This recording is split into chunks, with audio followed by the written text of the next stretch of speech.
right up 9 o'clock, so I think we're good. Good morning, everybody, and welcome to the November 17th meeting of the Humboldt County Board of Supervisors. Before we begin the meeting, I'd like to invite you to join me in a salute to the flag. I pledge allegiance to the flag of the United States of America and to the republic for which it stands, one nation, under God, indivisible, with liberty and justice for all. Thank you, everybody. Let's go to C.L. Nielsen. C.L. Nielsen, good morning. And are there any modifications to the agenda? Good morning, Chair Fennell. Yes, there are modifications to the agenda. Supervisor Bohn is pulling item C8 for discussion. Supervisor Madrone is pulling item C14 for discussion. Item K3, which is a time set for 1:30 p.m., staff will be requesting a continuance at that time. Thank you. Thank you very much, C.L. Nielsen. With that, we'll go to the consent agenda. Any discussion before I go to public comment? Okay. I'll make a motion that we approve the consent calendar for consent agenda. Thank you. Thank you, Supervisor Bass. Do I have a second? Second. I have a motion and a second on the consent calendar. I'll go to... that's minus those two items. Yes, that minus the two items. Yeah. Thank you. Thank you. All right. We'll go to public comment now. And again, for those who wish to speak on the consent calendar, you can press *9 to join and then press *6 when we call on you. Number 7454, welcome. That should be looking familiar instead of my Mexican number. It's back. Welcome. Yeah, well, everybody may not be anyway. I'm so sorry. Here, I'm going to have to toss this phone out of the room. Okay, I got two phones in the room. I apologize for that. I basically wish to make comment on a few different items here. I look forward to making comments on 8 and 14 later. I did have kind of a point of order regarding that time certain. I know it's been pulled, but I know a lot of people have been wanting to testify, so when it comes to that, you may consider offering that and not pulling it totally. I did want to thank, we had a donation to the Sheriff's Department, and I'm trying to scroll down here and find out who did it, but there were, I think, 2 separate donations to the Sheriff's Department down there.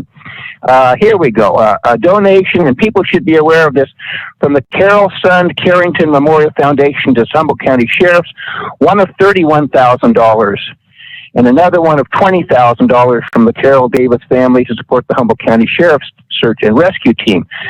For people who have their money and have saved their money and do these wonderful things, I just thought this should be acknowledged. I also, let's see, there was another topic here that was a consequence, but I think you guys pulled most of the really relevant ones there. I look forward to making comments on those as we move forward. But a shout out for those who donate.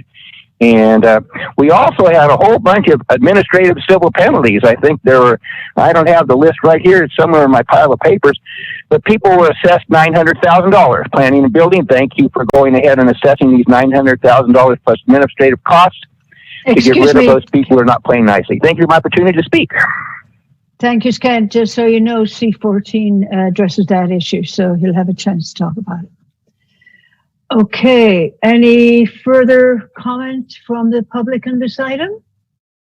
I don't believe there is, Ryan. Chair, you are correct. That would conclude public comment for the consent calendar. Thank you very much. With that, we'll go to a roll. Oh, Supervisor Bohn?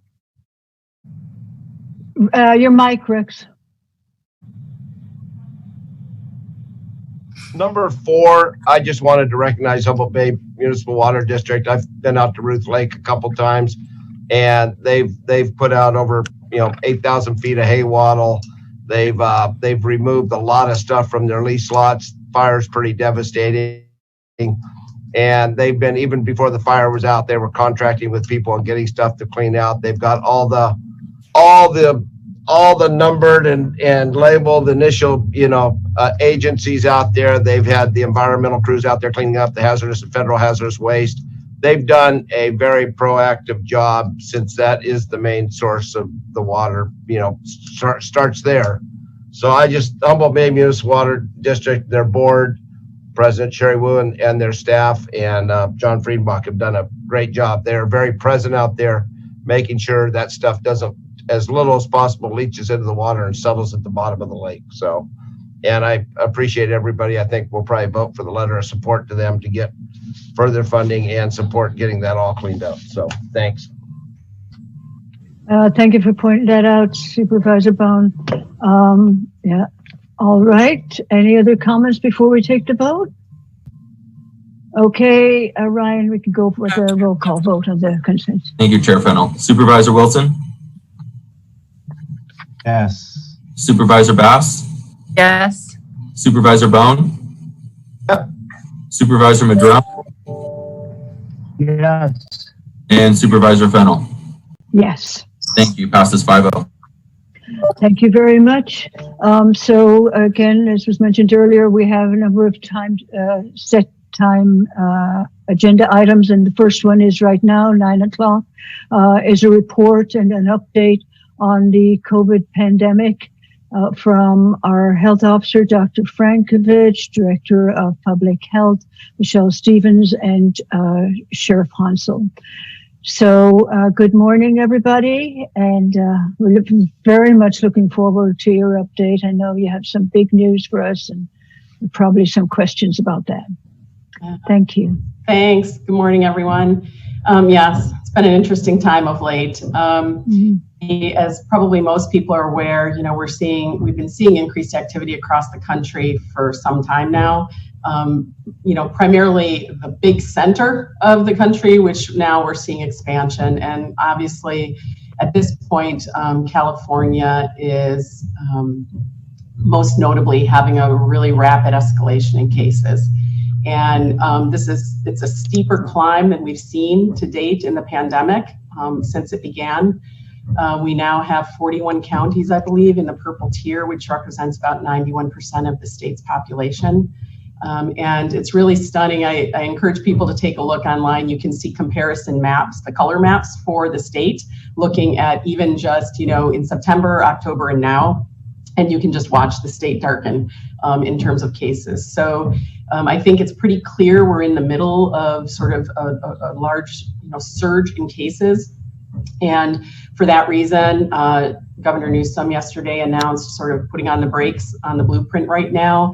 And the state actually accelerated the whole tier system that we have moved to. So again, people who have been following this know that typically we were in the yellow tier. We have been sitting pretty here for a significant period of time. And but now we are looking at an increase in cases even locally here. So we're seeing the same impact everyone else is right now. So what's happening now is that rather than us, meeting our metrics, having to meet those metrics for 2 weeks before we move into a new tier, the state is actually looking at these metrics. Actually, this week they're looking at them twice. They did it on Monday, and they're doing it again later in the week because things are moving quickly. They are assigning new tiers just based on current data. They're not waiting a 2-week pause to move. And they also are jumping. So we've jumped from yellow to the red tier, which previously was not the plan. But again, from the beginning, really the state had said that the point of this was to serve as a framework, but to recognize that we may need to modify or accelerate if the conditions on the ground changed. One of the things that's been alarming in the state is that in addition to the increasing cases, we're now seeing a marked increase in hospitalizations as well. We're starting to see those tick up.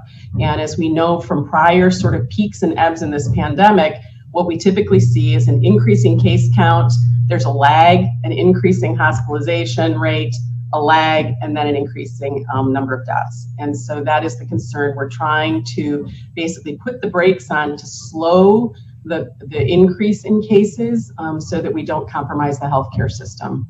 I think it's important for people to remember that when we talk about COVID deaths, we're not talking just about people dying of this disease. We're talking about, or complications of it with their underlying health conditions. We're talking about people who have other issues who cannot get care if a hospital becomes full. Those are heart attacks and strokes and, all motor vehicle accidents, things like that. So we're really protecting healthcare for everyone when we try and do better COVID prevention and get control of the number of cases. Right now in Humboldt, we reported yesterday 687 cases. Interestingly, we had roughly double the number of cases in the first 2 weeks of November compared to the month of October. And so we definitely have seen an increase. Our case rate went from sitting around 2 per 100,000 to 4.8 on the numbers that the state released yesterday. So as, one thing, I just need to note is that I think our contact investigators are a crazy good team, and they have really taken this to heart, and they consider, it their mission to identify cases as quickly as possible and follow all possible leads to contacts and contain. And I think it's been a lot of the reason for our success. But as the number of cases increases quickly, there's no way to continue that level of contact investigation, which means some people go undetected, some contacts, and that increases circulation of the virus. So it's a joint effort between all of us to try and stem that flow of cases so that we can do good investigations and we can keep the case count under control. Of note, about half of our cases recently, not including sort of the last few days because those we're investigating, but have been travel related, either people traveling out of our area with their family to visit family and friends and stay with them, or people bringing family and friends here. And even though we're much more active than we've ever been, we're still lower than a lot of places in the state. The state of California's case rate is over 15. Ours is 4.8. So leaving this area, especially leaving this area to go and visit friends, family in other places, or going to places and not doing all the prevention measures that we've mentioned is a huge risk and can introduce COVID more into our community as well as your own family. So this week, again, we moved to the red tier. The state said because of the urgency, they wanted the move to happen in a day as opposed to the 3 days we previously did. Some of the significant changes with this are that bars, breweries, and distilleries are closed. The wineries are open outdoors only, family entertainment open outdoors only. That means no bowling, those indoor recreation activities of that sort. Offices that are not essential workforce offices are to be remote. Everything else pretty much is reduction in capacities. So where with restaurants, for instance, capacity is now 25% or 100 people, whichever's fewer. Places of worship are 25% capacity or 100 people, whichever is fewer. And so I encourage people to look. We should have up on our site at least a link to the tiers, and so that people can look and see what is open. And I know I'm speaking with our Joint Information Center yesterday. There's a link on there to sort of specifically for Humboldt, open and closed, so people can have that information at their fingertips. The other piece of our response to COVID, the other really big piece is testing. And we've been working very hard to increase capacity here. Our own Humboldt County Public Health Lab, I think that I heard they got in about 250 specimens yesterday. So they're really cranking to try and keep up with demand. The good news too is that the Optum site, the state has contracted with Optum through the end of April. And we actually put in to expand our Optum, and we're trying to finalize that now. What we're hoping to do is to expand at least to a 6-day model in our current site and to add a mobile team as well, but we may end up with some variation of that. The whole idea though being that we can increase our capacity significantly here with Optum. Optum is now transferring their specimens rather than to a commercial lab to the state lab in Valencia, which is having some growing pains for sure. We've seen turnaround times, or I've heard of turnaround times from other places already submitting there that are very quick, 2 days or so to several days, up to 8, I think I heard one comment. So it's really variable right now, but they're just getting their feet under them. So I think it's going to be a huge asset for the state. And then our regional lab, we're still working with our partners on that to get that up and operational, and we'll be updating the community soon on that. Obviously, it's a big lift to not only put the entirety of a new lab in place, essentially, but also to develop the web platform and such for scheduling and reporting out results. So we just want to make sure that's all working really well before we open it to the public. And the final thing I was really going to mention is vaccination. There's lots in the news right now about vaccine. Pfizer and Madrone are two companies who probably have the vaccines that will come out first. Pfizer is the one that is requires ultra low storage temperatures, ultra freeze, deep freeze, and Madrone less so. It's freezer, but not the deep freeze. So logistically, it's harder to deal with these vaccines just because of their storage requirements, particularly the Pfizer vaccine.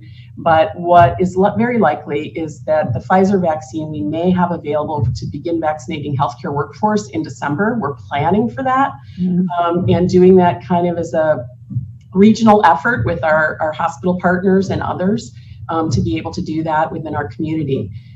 Then basically the state has created a tier system, or actually the CDC, for how these are sort of aligned with communities. So, healthcare workers are a primary goal. High-risk individuals, particularly in high-risk settings, are another goal. And then, as Dr. Fauci has put out recently, he believes there'll be some general public access to vaccine as early as April, which would be great. Certainly the first news of the vaccines looks encouraging with 90 to 94% effectiveness.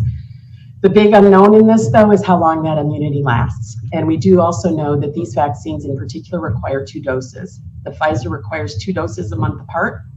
So it's going to take up a lot of those first doses to be able to cover the healthcare workers. I believe in California, there are about 2 million healthcare workers alone. And so it's if they each get 2 doses, that's 4 million. And so you can see the numbers add up pretty quickly. So, but it's really encouraging. If we can get an effective vaccine widely available to the public, then in relatively short order, remember we were talking about late 2021. If that can happen sooner, that would be a huge asset to us. It wouldn't mean that we would eliminate cases, but what I would expect to see is that we would not be vulnerable to the big surges in cases that we're seeing now. Just of note too, we're finalizing our plans with our alternate care setting and with our regional partner, St. Joseph Healthcare System, and who've been working with us on this. And again, I think as we go into flu season, especially as we're seeing this surge in cases, it's an important asset for us to have in our back pocket, considering the remote rural nature of where we are and our capacity locally. So, as we were not using it, we all look at it and go, do we need to have this? But I think there was general consensus that through this, until we could see what was happening with cases and flu, we really do need to have it available. So anyway, bottom line is, I think we have not seen a huge rise in our community transmission yet. I think if we actually do what we need to do, we can actually stem this. And we can probably not dramatically advance. Right now, we're at risk to move into purple, for sure. It would not surprise me if the entire state moves into purple, frankly.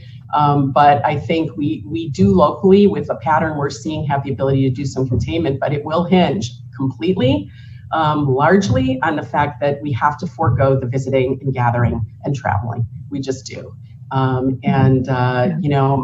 guess my thought is that for us to do well, it means sacrificing gathering this year so that our friends and family are kept safe and alive, and we will celebrate with them next year in that way.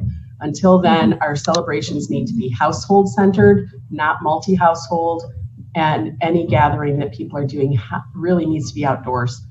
We know by far it is much safer. Indoors, particularly unmasked, is hugely risky, particularly as the amount of virus in our community increases. So I think that's mostly what I was going to mention, unless there are questions.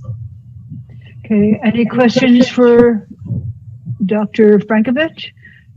Supervisor Bohn? Yeah, and I know I appreciate, I know we all got to spend some time with you yesterday, and I appreciate that. How many of the cases, I think the big number is, the numbers are running still 70%, 40 and under?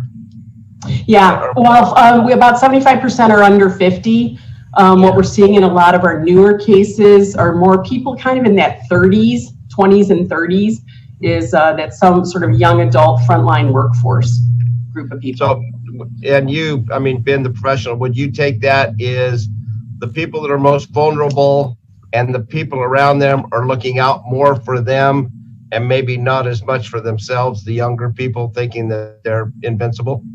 Yeah, I mean, I think you're right. I think it's two things. One is that we, again, if you're 68, you may not be in the workforce and you have more options to, avoid exposures than if you're, 30 and you're working, right? And so, some of it's old people. So I think it's partly exposure. I'm right there. I'm at 60.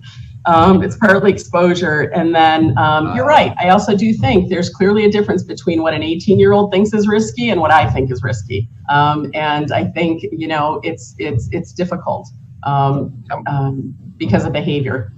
But I will tell you, travel, that is not being driven by kids, but a lot of young adults and families with kids are traveling. How many cases are asymptomatic? Gosh, I would have to look to see if we update that data once a month to just look at our symptom profiles and see. It's really ranged from, I think in our past data, anywhere from like 10%, perhaps more, that we're identifying. I think now we're going to identify more asymptomatic people because people are more worried. They're getting tested sometimes before travel and not expecting to be positive. And I think we're going to pick up more asymptomatic people now as the testing increases, who are doing it just because they're worried and want to do surveillance. And I think that's great. So I think it may shift. And we talked about the vaccines, and I know Johnson & Johnson's vaccine is a single dose, so they're looking forward to see what their results are supposed to be coming out soon. It's the vaccine race, I guess we can call it. I think of all 11, there's 11 tests going on. If 8 of them hit, we may have more vaccines than we need. So the funny thing is Pfizer and Moderna, the vaccines that the technology they're using for those vaccines that requires that freezing is sort of faster to do, and so they're coming out of the gate first. The others that are more shelf stable come out a little bit later, but are going to be a lot easier to work with, I think. And then the big number, and you don't see this, and I mean, God knows we're inundated with COVID. Has there been, I mean, since we've had how many millions throughout has there been any documented cases of people catching it twice? We've heard rumors, but so we're talking about how long the vaccine will last. Yeah. If once somebody has the antibodies or if somebody's caught it and come out of it, does herd immunity and has there been anybody catch it twice? Yeah. There has.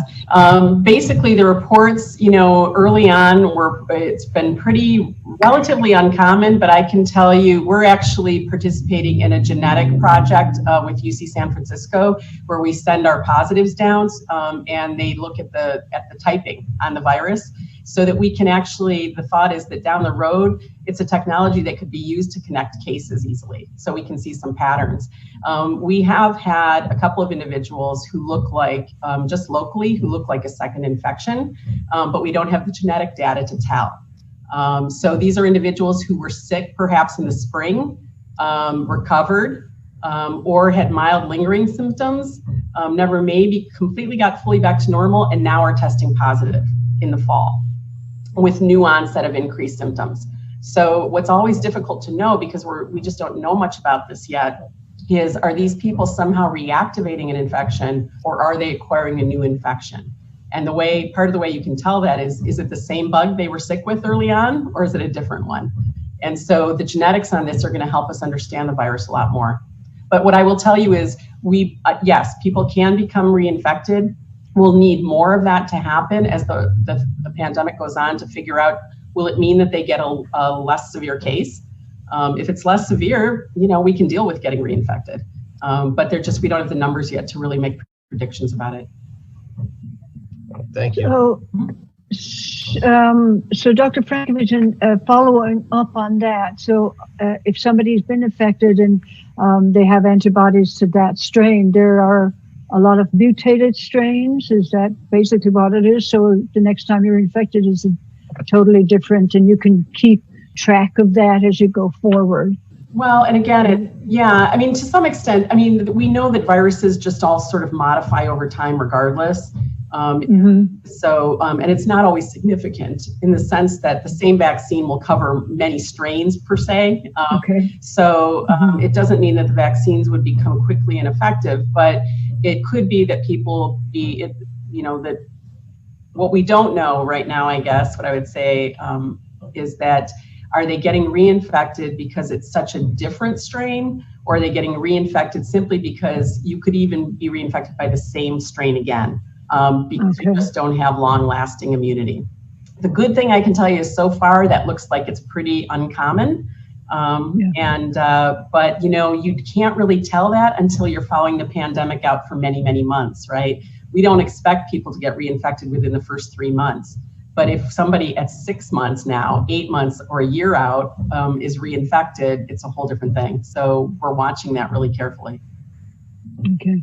So, of course, the problem here is with the surge, which you're having more than you can handle in terms of tracing, is that people may or may not know and may not know that they have been exposed to somebody who tested positive. Right. So the bottom line is to be careful all along. Exactly right. You're right. I mean, again, I think we've been sort of saying this since the beginning because it's becoming even stronger, is that you have to assume that once you're outside your household, when you're out and about in public, that you could be exposed. You just have to make that assumption. And I want to reiterate, we've learned a lot since the beginning of this, and I can tell you that we do know that masking is effective. We do know that distancing is effective. That's not really in debate anymore. And so I think it's just, what I can tell you is the safest activity is outdoors and more than 6 feet apart. Indoors, sitting across a table at a restaurant with someone 3 feet, having masks off and eating and drinking when they're non-household members is significant risk. We've had instances with dinner parties in homes where most of the individuals at the dinner party became ill because of that type of interaction. So, the big news, of course, is that we've come into the red tier, and you think that there's a potential that we go into the purple. What would the difference be in terms of restrictions? Well, when we move from where we were, from yellow or orange, now when we moved into red, as I said, only a couple of things are closed. Most everything is capacity. What happens in purple is that more things move outdoors only, which, as we know in our climate here, becomes difficult. So I think it's just, again, it's really important. It would have a big impact on our businesses, particularly like our restaurants. That kind of thing, if we have that happen. So again, we completely have the tools, it's just, if we embrace them, we can do it. And so the reminder is that the last time we had something like this happen, we had a discussion about giving people at least several days notice so that they could wind down their acquiring supplies. Right now you get 24 hours. Right. And so again, it's really important. Yeah. And if the numbers are obviously changing quickly. If we have to move to purple, I understand, for instance, that's a big issue for a restaurant who cannot operate outdoors in their inventory. And, we'll try and give people a heads up if we have an inkling where it's coming. I don't know that our numbers would put us there this week. I don't think so. But again, each day is a surprise right now. And until we get, those 250 specimens run that came in, I don't know how many of those are going to be positive. So we'll let people know as soon as we can, for sure. Okay, great. Any other questions or comments from the board at this time? Supervisor Wilson. Thank you, Chair Fennell. A couple of things, and this is a question for Billy. So last 2 weeks ago, I was in a local restaurant, burrito place down the street here, and 2 young men were in there without masks and really kind of, being a little bit jerky about it, and in a space and so when I asked them about whether, do you need a mask? Is there something I can do to help you get a mask? Of course, there was some defensive in there. But one of the responses was, hey, restaurants or businesses are allowed to not ask us for masking. That's what that was one of their responses, and they were sort of using that as a reason why not to, it was okay because the person didn't ask them to put on a mask in that space. Of course, the dynamic in that is these are two young men, and be quite frank, there's a young, smaller woman at the, trying to serve them. They didn't understand the dynamic of how threatening they really are. She can't really be asking them to do stuff because if she does, she is probably going to feel like she's putting herself in danger. There's tension all around the space. They're not understanding how they really are terrorizing everybody in the room with this, what they're doing, whether or not you believe in a virus or not. It's terrorizing to people. But they were using this thought in their mind that somehow if a business owner or an employee doesn't ask them, then it must be okay, right? And as if that's the rule or the law. And can you clarify that? And can we help people understand a bit about? And I have to tell you, I have now seen this 3 times. It was at the farmer's market on Saturday. Sort of the same thing. A group of young, I'm just going to say it, young white men walking through this space, kind of owning everything and not really realizing that vulnerable people are in these spaces and that they're affecting the businesses because now the vulnerable people don't want to come back and do business with the farmers or in these businesses, and people are not understanding that these behaviors are scaring people away from businesses that really need the business. Again, they're kind of leaning on this idea that, well, if no one asks me, that means that's a tacit, that means that that's okay with them. And again, leaning on a rule or a law about that. And can you respond? Yeah, for sure. I think, what I've seen is that there are businesses that put it right out in front, right? They put a sign. You can't avoid seeing a sign that says no mask, no service. And I was in Ramones the other day on Harrison, and they are very strict there as far as that goes. And it's very, very good to see.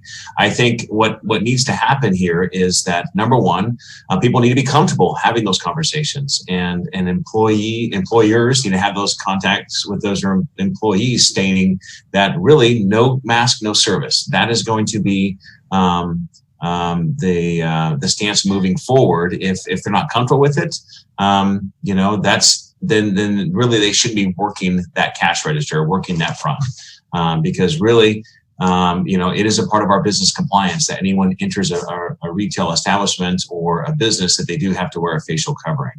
So it is still a misdemeanor to be out, in public where you can't socially distance and not wear a facial covering.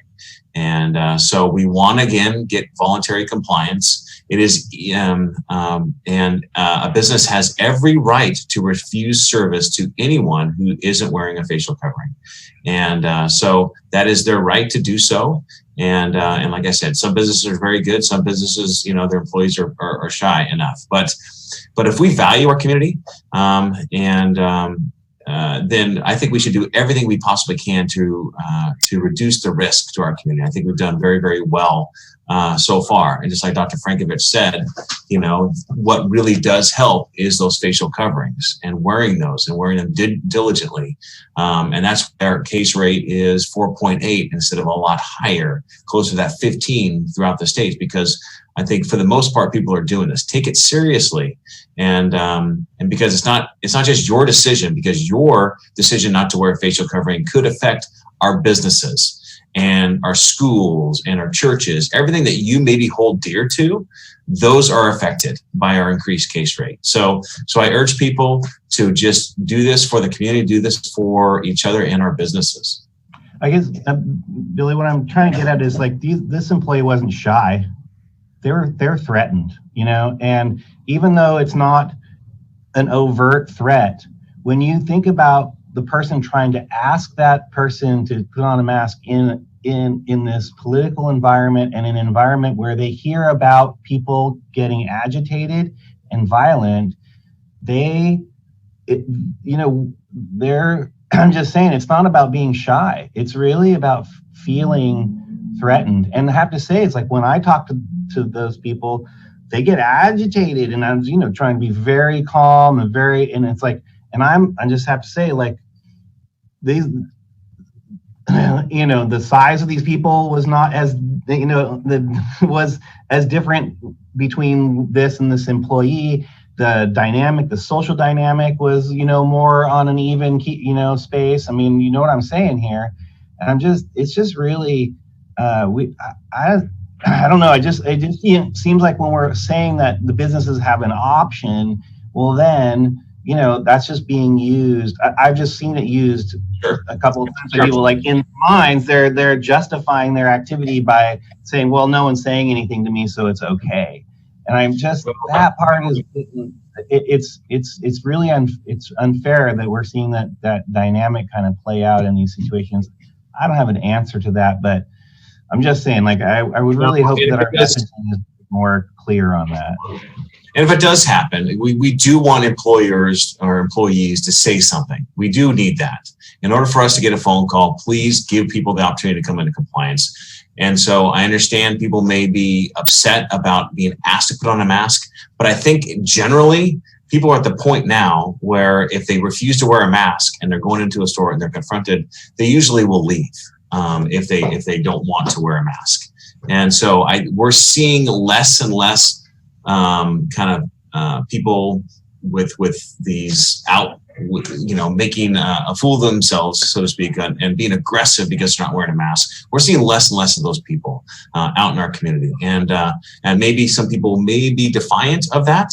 But I think it's our job to confront those people. Our employee, the businesses should confront those people. And if they don't leave, then call the sheriff's office in the county, call the municipal police departments if it's within the city, and give us an opportunity to have a conversation with these people.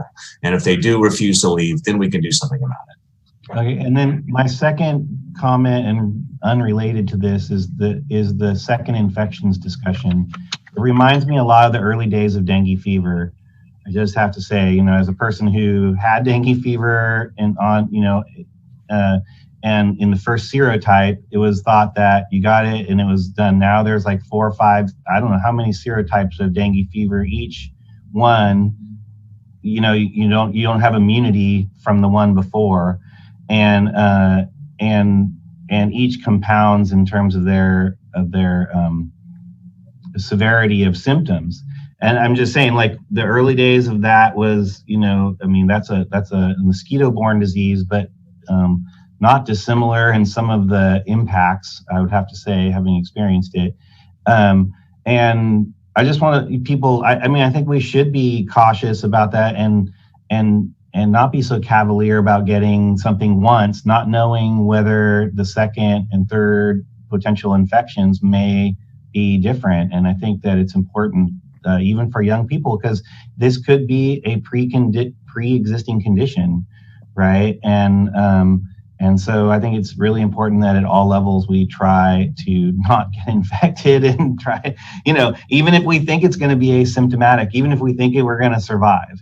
I think there's a good reason to really be extra cautious. So those are my comments for today, and I appreciate all the work on this. Thank you, Supervisor Wilson, Supervisor Bass, and then Supervisor Bohn. Thank you, Madam Chair. And actually, this is for Dr. Frankovich. Excuse me.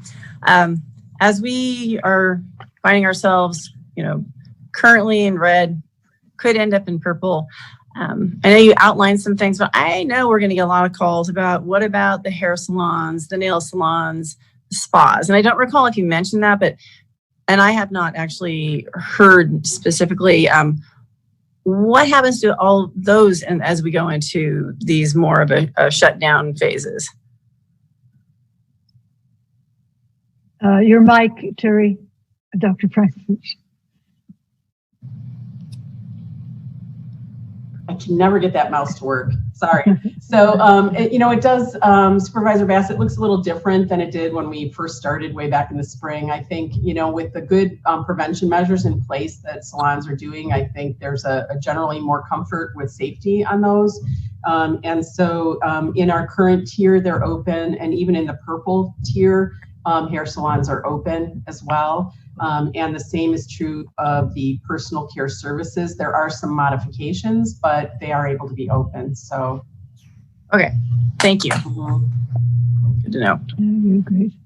All right, and Supervisor Bohn? Well, I think Dr. Frankovich and Sheriff Hansel mentioned, but we did get posted on our website a guide and opening that is very, very descriptive. It's not a link. It gives you everything that you need to see. And I mean, what they have found, like hair salons, it's not transferring in hair salons because they've got so much guidance. So we're not going to see that. So nail salons, hair salons, it's pretty comprehensive. So thank you guys for getting that on there. I think the people appreciate it. And the other thing is, I think it's a good time to recognize, both Dr. Frankovich, but Director Stevens, the sheriff, and everything else. I have a hard time going into a business in Humboldt County that isn't posted with the mask requirements. We've done a great job on getting the word out. I get out a little bit, and I haven't run into the terrorizing situation that Supervisor Wilson faced with those two young white men. But I think the populace as a whole, because I mean, it's kind of like the speed corridor. There's always going to be somebody that speeds, and we've advertised that to beat hell. But there's always going to be somebody that's, there are mask deniers out there. And I think we have to say, because we don't know what this is. We talked yesterday, that's a virus, it's a flu, it's just the flu and everything else. We don't know what it is. And I think that the JIC and all the people involved have done such a good job, and we need to keep it going forward. The importance of this.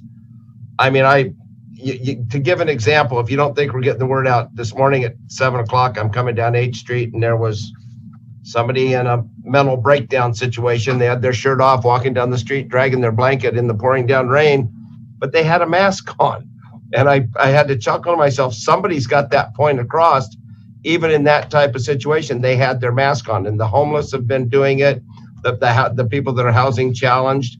There are a lot of masks out there, and there are a lot of people. And then I've talked to a few teachers at schools. Our kids, the young kids especially, are accepting it very graciously. And I think that's so important, because I think the most important thing we can do is try to put some normalcy, because I understand the rate of psychiatric visits for young kids is skyrocketing. I'm afraid what we're going to see through the holidays with not getting able to see families. But the idea of never being able to see him again is another option. And it's the unknown we're fighting. I mean, we're not definitive. Maybe the mask deniers are right that this is just the flu, but it doesn't feel like it, doesn't seem like it, and the way it's spreading. I mean, seriously, guys. I mean, I listen to the professionals and the science. I mean, I personally don't like it. I wish we didn't have it. But I'm also a realist. I'm also 66 years old, and I'd like to be able to be around for a few more holidays. So I just think the recognition that the word is getting out, because I mean, Billy mentioned Ramones. I mean, you can only go in one door, you have to go out another, and they're pretty adamant about it. They're doing all their foods in to-go containers. I mean, but they're letting you sit outside.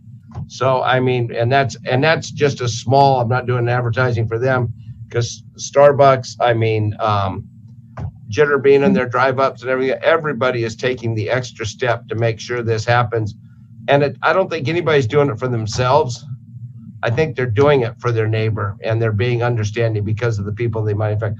And I saw a couple people without masks the other day, and they didn't look like they wanted to wear masks. But every time they came in contact with somebody, they stayed way clear of them. So they may not want to wear the mask, but they understand the 6 feet separation.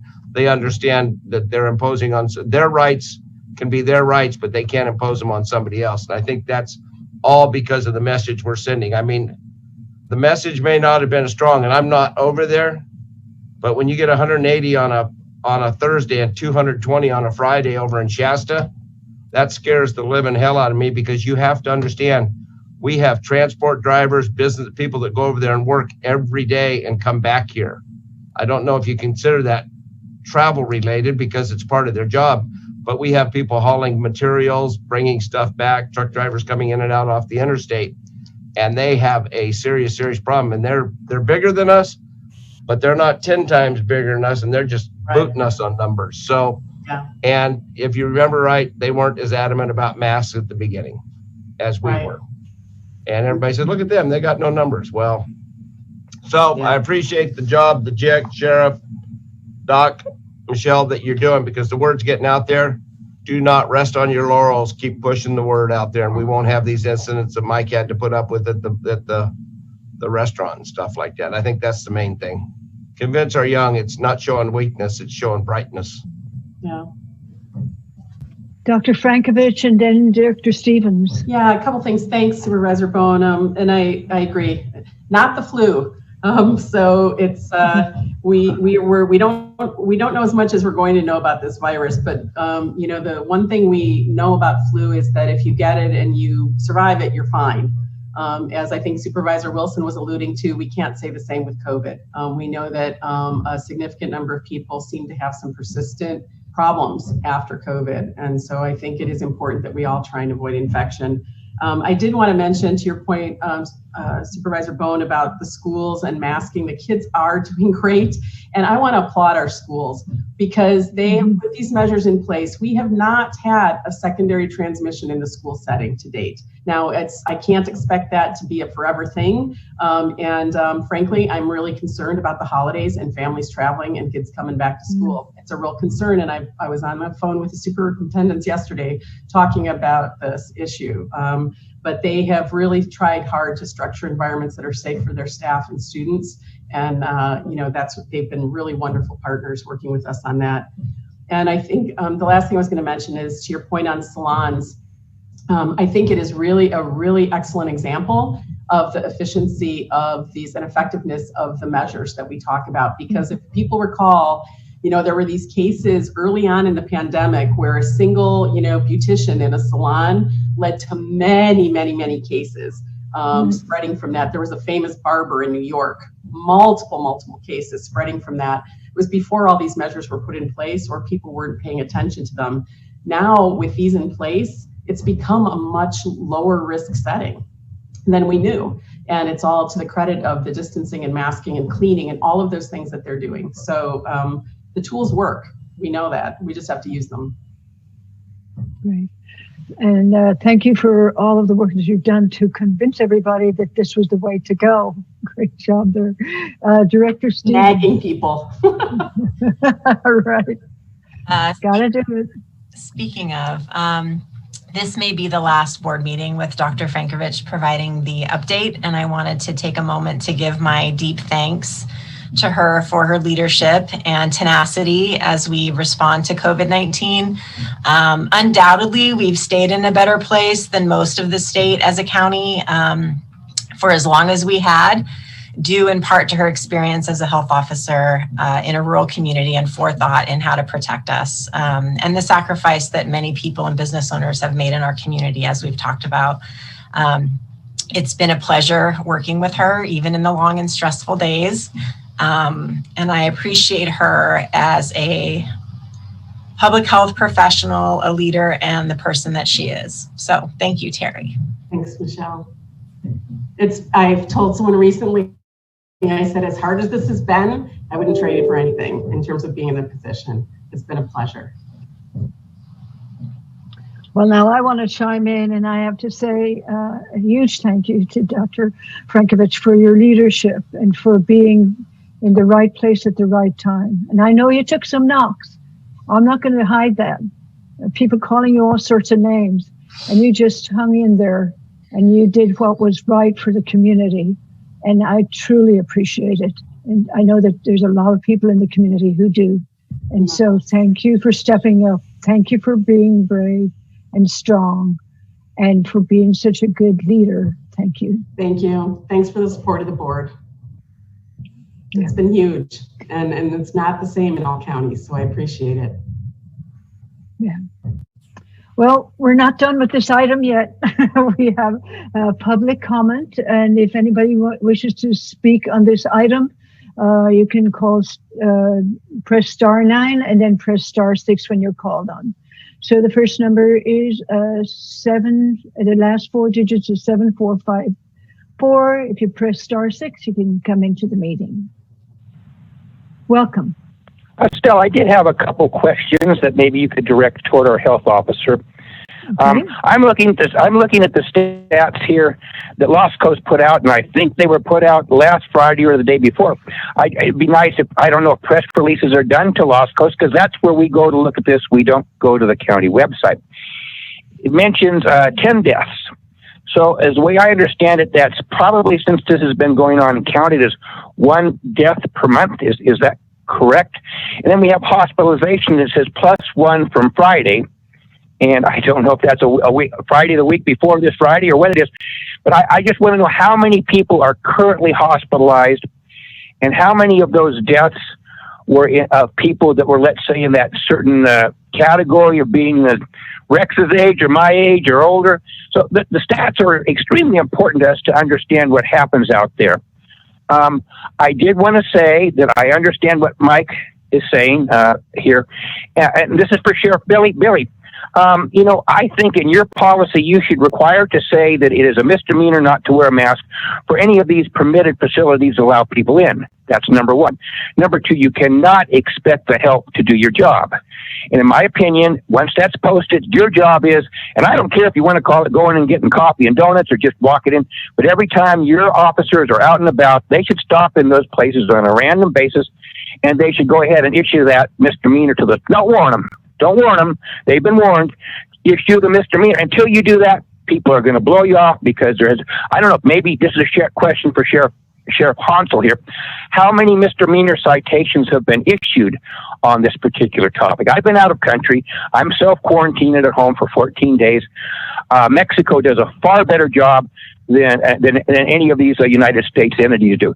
I was in Costco. Somebody wasn't masked before I went to Mexico. I complained to the cashier. She said, please go talk to our floor manager.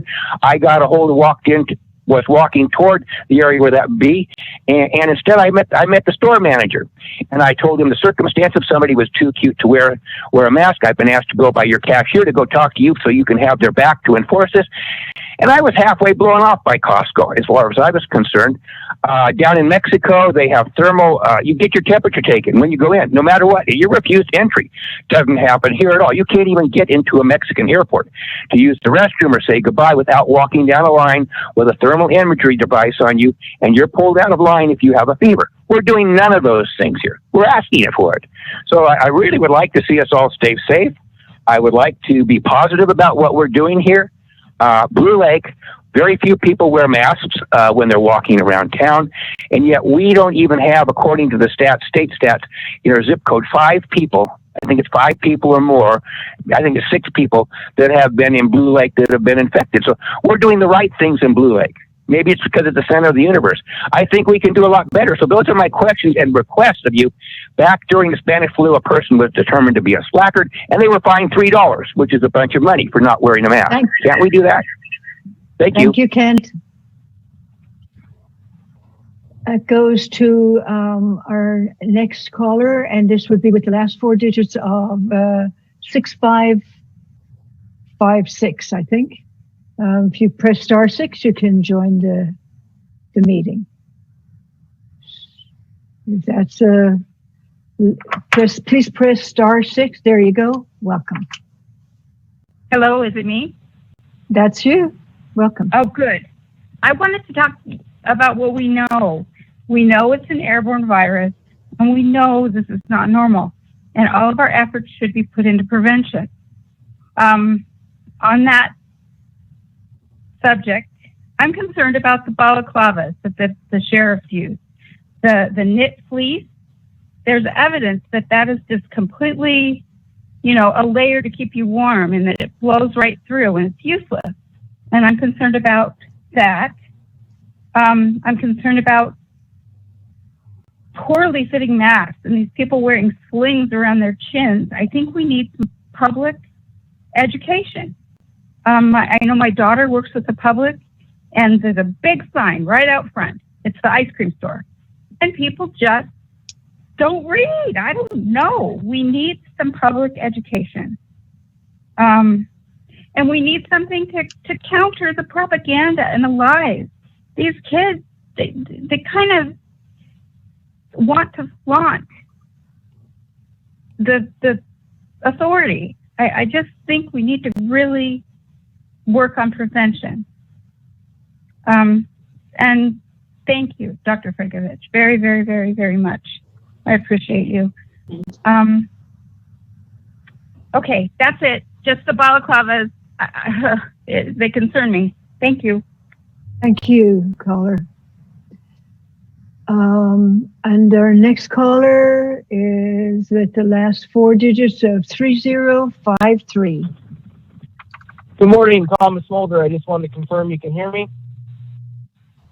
Yes, we can hear you, Thomas. All right, so I was driving through wonderful Southern Humboldt cell service, so I cut out a couple of things. I heard Rex ask a question about asymptomatic patients or people testing asymptomatic. I heard Dr. Frankovich respond a little bit and my phone cut out. My question is, I keep reading that asymptomatic people are not transferring the virus, and maybe that's the wrong readings that I'm shown, but if there are a lot of, say, 20% of these positives are asymptomatic, are they really risking spreading to other people? As far as COVID-19, I think it's time that we, for mental health, we deem in our county education essential and really promote people getting back to learning and having in-person opportunities. I also feel I have to thank Sheriff Hansel for speaking as a parent and supporting in-person education, because I think that's vital, very, very vital to the mental health of our county. And we need to work together and figure out what we're going to do to try to save these businesses, because if we go into a big shutdown again, we got to figure out something. So, I mean, we need real-time answers. And if those asymptomatic people are not transferring the virus, then maybe the numbers aren't as bad as they really are. We don't know what this is.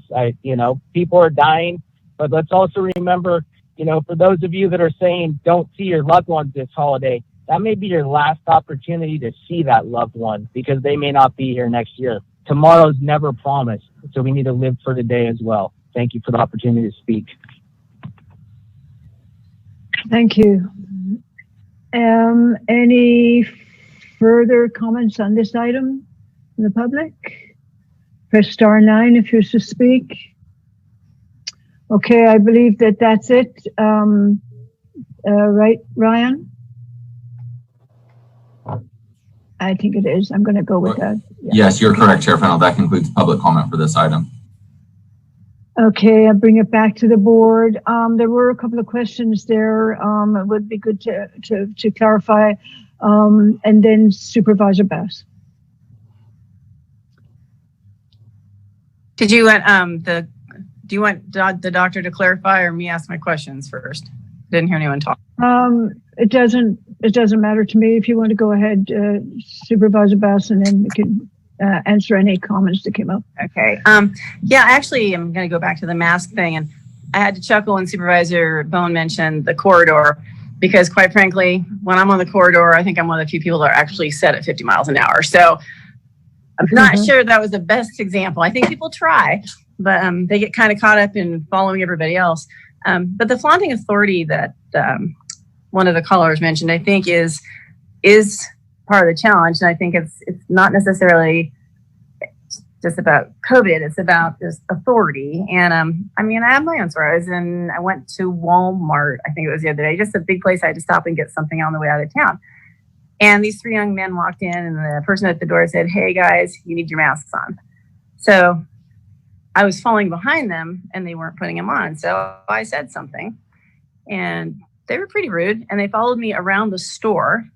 At least they had their masks on, but they kept coughing directly at me every time they go by me. So, there are people that are just going to be kind of jerks anyway, and you can't really change that. But I think the board, actually, from what I know that our staff has reached out to me about doing some of the wear a mask campaign, and I have not taped anything yet, but part of that falls on us, I think, because we are not getting the word out. And I don't know if anyone else has done those. And so after this conversation today, I think it'd be good if we could all, really aim to do one or two this week so that we can actually try to get a little more information out.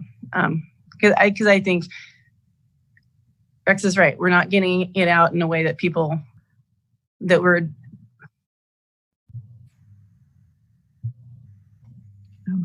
callers comment on the authority piece. But. Yeah.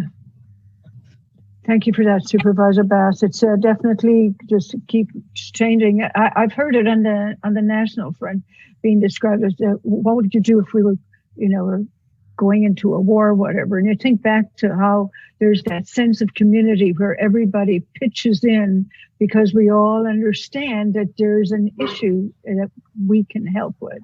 And so it's that sense of community that is so important. And that kind of selfish approach that I have my rights. This is like, well, right. But do you have a right to endanger other people? I don't think so. Anyway, there were a couple of questions that came up. How many people are currently hospitalized was one of those. I believe we have 2, although, it changes over the course of the day as people come in or get discharged. And in county, and I believe 1 out of county person hospitalized. And again, there's a really prominent link to the state hospitalization data for the county right there.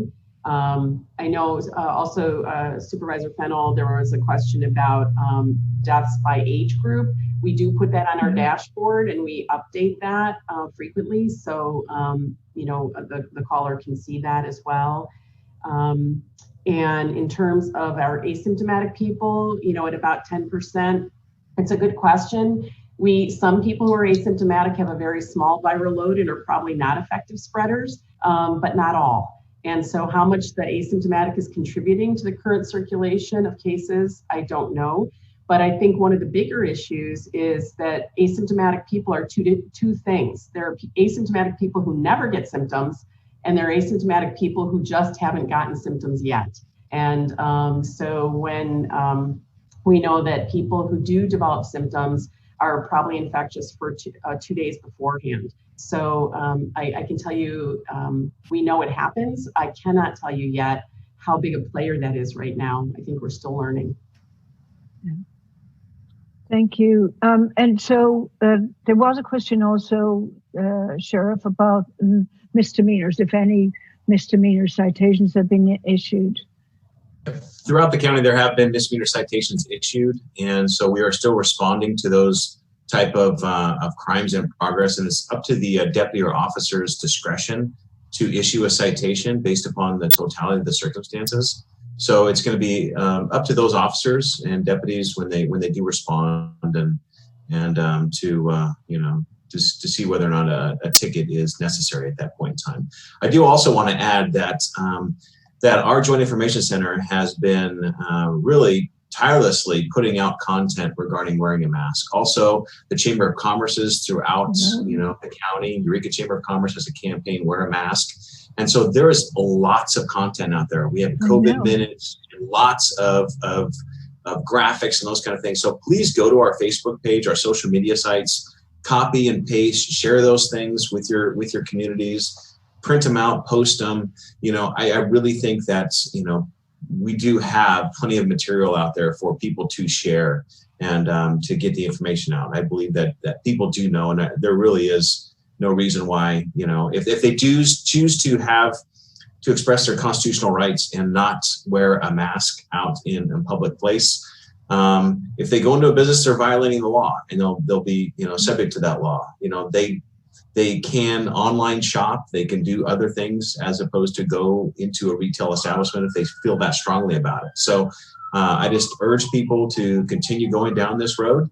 And again, be bold, say something if you see someone inside a retail establishment not wearing a mask. And then again, the business have the right to refuse. And thank you, Sheriff.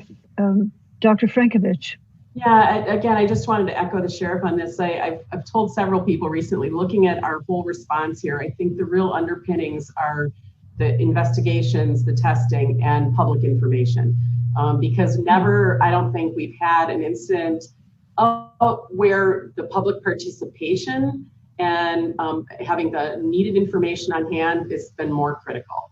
And I really are on all those fronts. I think the teams have done an amazing job, and the JIC really has been just right from the start provided a lot of good information and pushed that out. And I think as a result, our community feels more invested in this because I think people do have a lot of the tools they need. So it's a nice job across the board for all the teams.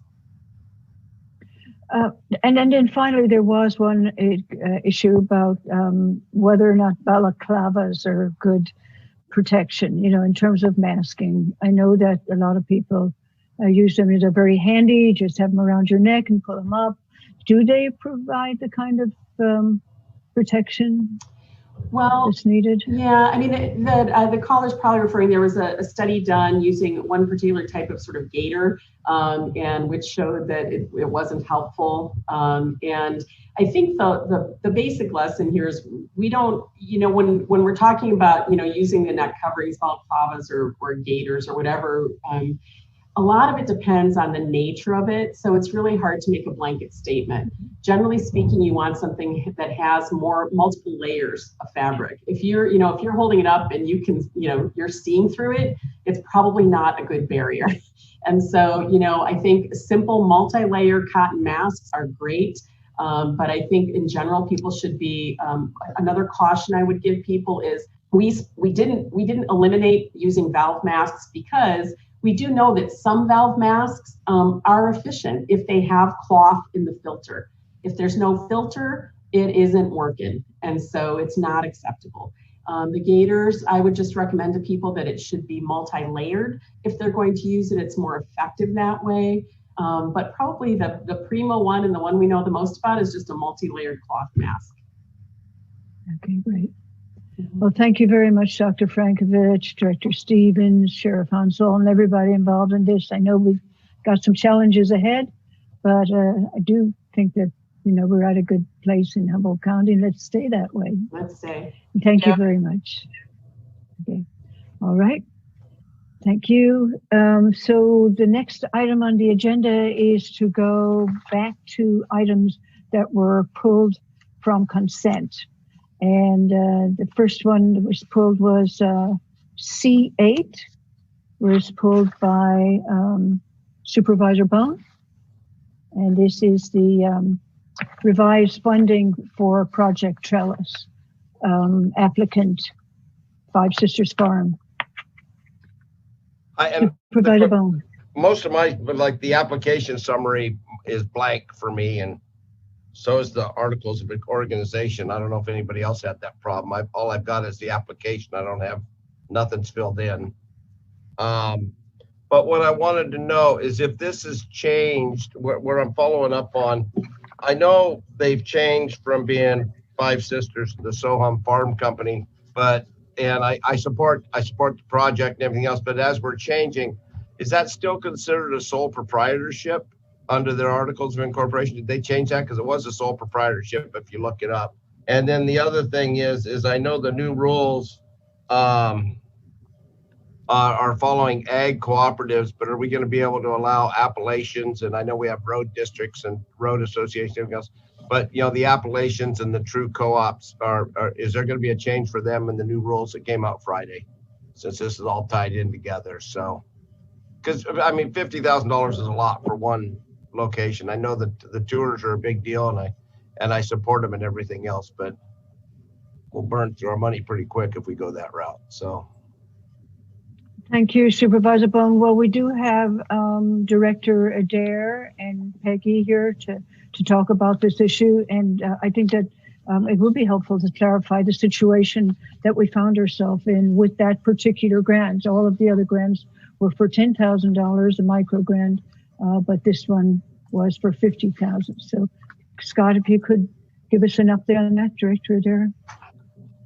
Yeah, absolutely. I'm happy to. Hello, supervisors. My name is Scott Adair, and I am the Director of Economic Development for Humboldt County.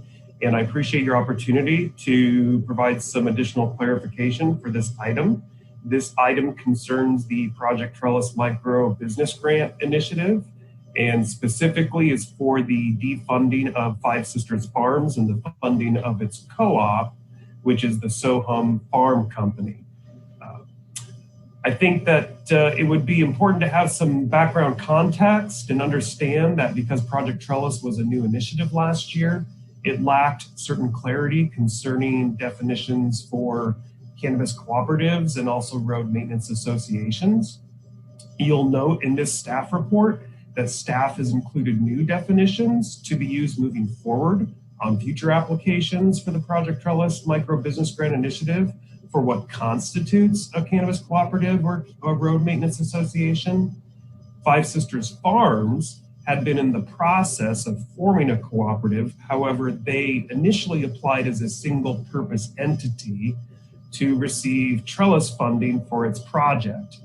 The Trellis funding was separated into two categories: $10,000 grants for individual or single purpose entities and $50,000 grants for cooperatives and associations. The project for Five Sisters Farms was for the development of a processing center, which was intended to provide processing support for multiple cultivators, and was also anticipated to be a hub for educational opportunities related to cannabis. And finally, their application included that their processing center would be able to provide for tours as part of Humboldt's budding canna tourism industry. However, it was later brought to staff's attention that Five Sisters Farms was a single purpose entity and therefore wouldn't have qualified for the $50,000 grant for their project, even though they were in the process of forming the cooperative. So staff worked with county council and the applicant, and also through some assistance from Chair Fennell, to work through an agreement whereby the applicant name would be changed over to its cooperative, and that Five Sisters Farms would forego any claim to that funding. I can share that the cooperative does include a partnership with 4 licensees. There are 4 licensees total who are part of that cooperative, so it's not just a single entity. And the ranking and scoring of the application originally and the recommendation to fund it was based on the merits of the project itself and not necessarily a reflection of favor for any particular applicant. So staff is looking at this as a corrective or a clerical oversight that we're now correcting. And I'm available to answer any questions that any of the supervisors may have. So I know from my, when this came to my attention and we're trying to resolve this issue, the thing that occurred to me was that that the process with the selection committee was not as easy to drill down into. I mean, we as supervisors took their recommendation, but we didn't see a description of the entity that was getting the award and all of that. So I think that it will really help as we move forward to have a little bit more clarity, a little bit more maybe even paperwork. I know people don't like it, but it's got to happen. Some kind of paper trail that we can look at and say, well, this was a good call on the part of the committee or not, because we had to really rely on the judgment of the committee that had a verbal interaction with the applicant rather than a lot of a paper trail that we could have looked at. So I'm hoping that as we go forward, it's a little bit easier for us. And also now that we've clarified what it takes to be more than a single entity, you actually have to have a structure in place so that we can legally provide those fundings. We want to help people, but we just can't hand out money willy-nilly. Any further comments on this? Any clarifications? Okay. Well, since this item has come before us for discussion, I'll open it up for public comment. And again, if people want to comment on this item, they can press *9. And then when I call on you with the last four numbers of your phone number, you can press *6 to talk to the board. So the first number I see here on the line is 7454. And if you press *6, welcome. I have pressed *6, Estelle, as instructed. I find this kind of interesting. You know, I look down here so the public knows that basically the project Trellis allocates 1.19 million, of which 119,000 or 10% goes to administrative oversight. People should be aware of that 10% right off the top. I'm not quite understanding whether it was also a 10% measure S, so that's where the one. So in other words, measure S was $11.9 million apparently, if I backed it, and we don't have a clue where the rest of that 90% spent. Sure, it would be nice. It's nice to know where this is being spent or potentially spent, but the other 90% would also be nice to know how that's being spent. It was put on the ballot for certain purposes. There has been zero transparency as far as that. So that's a question. It's a real question that you should ask of your staff sometime along the thing. My guess is that most likely it will no longer be a Schedule I drug in the near future, and you're going to have some of the largest players. I call them the Marley Man or whatever coming in, and they're going to be competing with budgets that may be twice what the whole county budget is to market what they're doing. My question for county staff is, of any of the big companies reached out to Humboldt County and said, we want to be a player with you. We would like to help market your product with you. And I haven't seen that in any record. So if that's not true, then of course, as far as I'm concerned, you might as well kind of kiss this whole thing goodbye. Because the big boys are coming in. It'll be legal. It'll be this. The banks will be able to do their money. Everything will flow. But I can't see it flowing through Humboldt County. The marketing is non-existent. I go through an international airport, and I freely admit I've been doing business down in Mexico, and I talk to people. You know, we're there, we talk, and people don't even know Humboldt. I mean, maybe they do in Amsterdam, you know, or they do this or that, but you know, people do, and I say, well, it's Humboldt County, Emerald Triangle, where they sell pot, you know. Oh, and they kind of just roll their eyes, and that's about it, you know. And I'm talking all different kinds of people.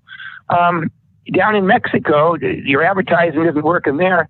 I've only smelled pot once in all the times I've been down there, and I don't see any needles on the ground. So I really wish we'd never really gotten into this, and I wish that, you know, it hadn't been the future of Humboldt County. And I think you're totally wasting your time spending any of this money for something that's going to fade away. But that's just my crystal ball. Thank you for my opportunity to speak on your project Trellis. And again, I really, the question to ask is, have any of the big players reached out to you? That's the question you need to ask. Thank you. Bye. Thank you, Kent. The next caller has the last four of 3053. If you can press *6, welcome. Hello, Thomas Mulder here again. I just want to confirm you can hear me. Yes, we can hear you, Thomas.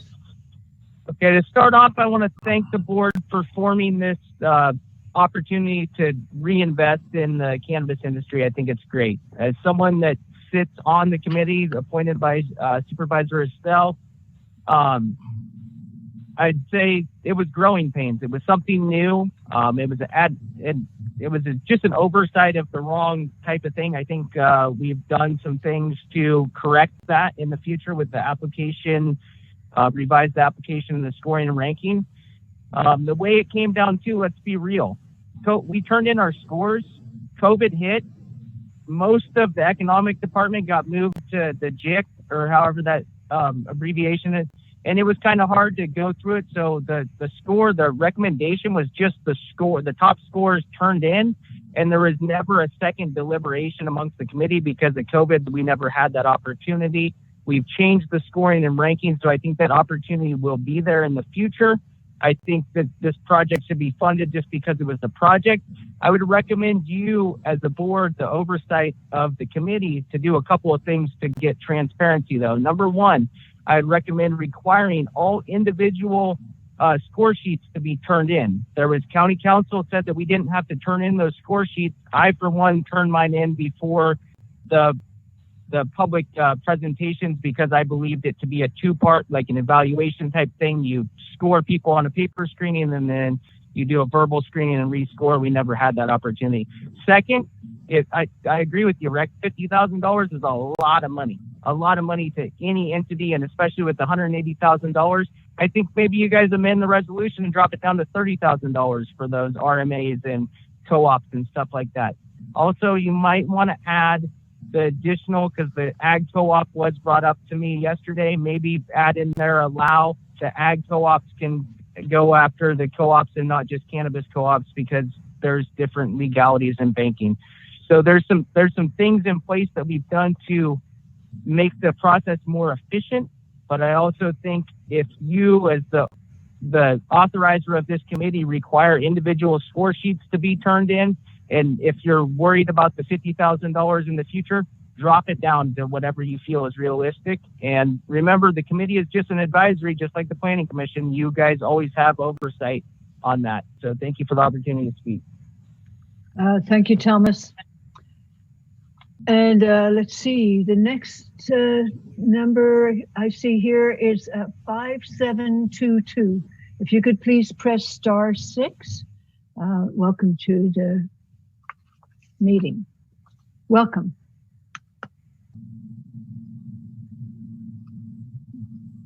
Hello?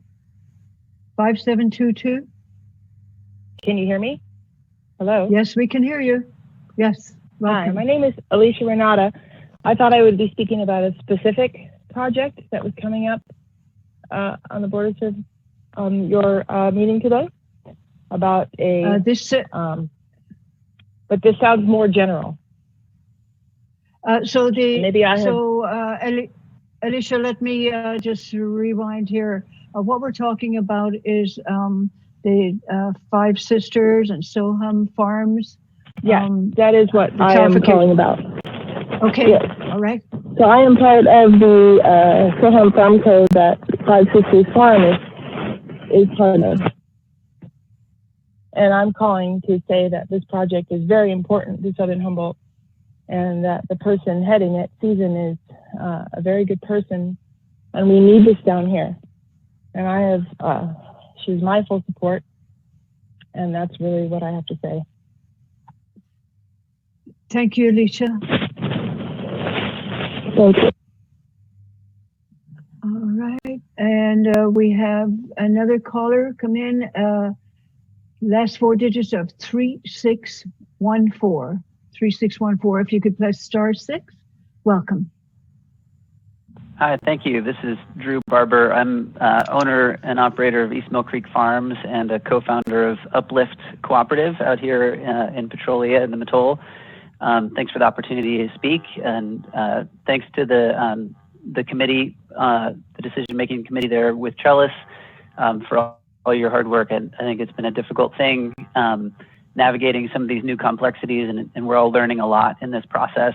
I did just want to speak to some of the language about cooperatives, specifically regarding cannabis cooperative associations. I've sort of been forced into becoming a bit of an entity nerd in this process, in that the CCA, or the Cannabis Cooperative Association entity, is something that we as Uplift formed into initially.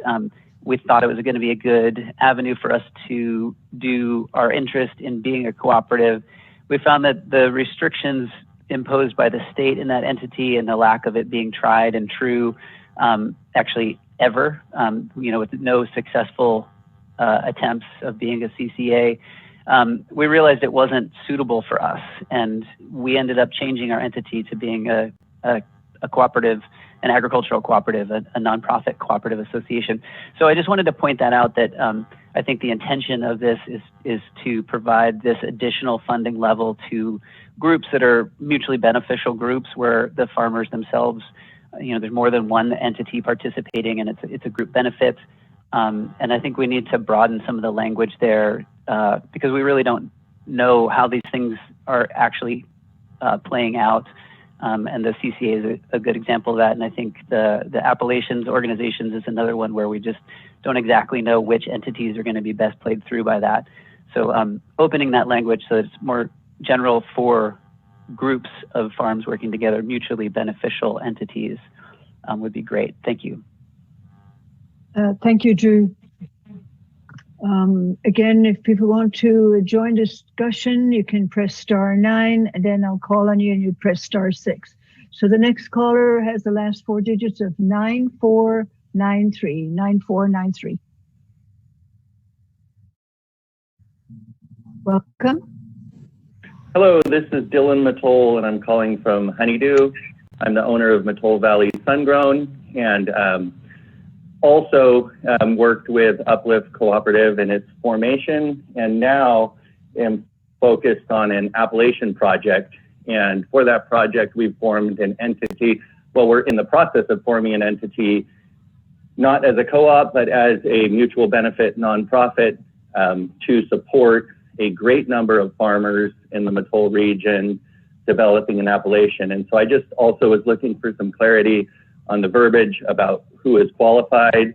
In the application, there is mention of nonprofit associations, but then in this staff report, I saw very specific verbiage about CCAs and cooperatives. So I believe the intent, as Drew said, was to include mutually beneficial cannabis farming associations. And so that is my question, is just looking that we make sure to include other forms of nonprofits as well as agricultural cooperatives, and not just CDFA recognized CCAs, which I don't believe there are any in the entire state.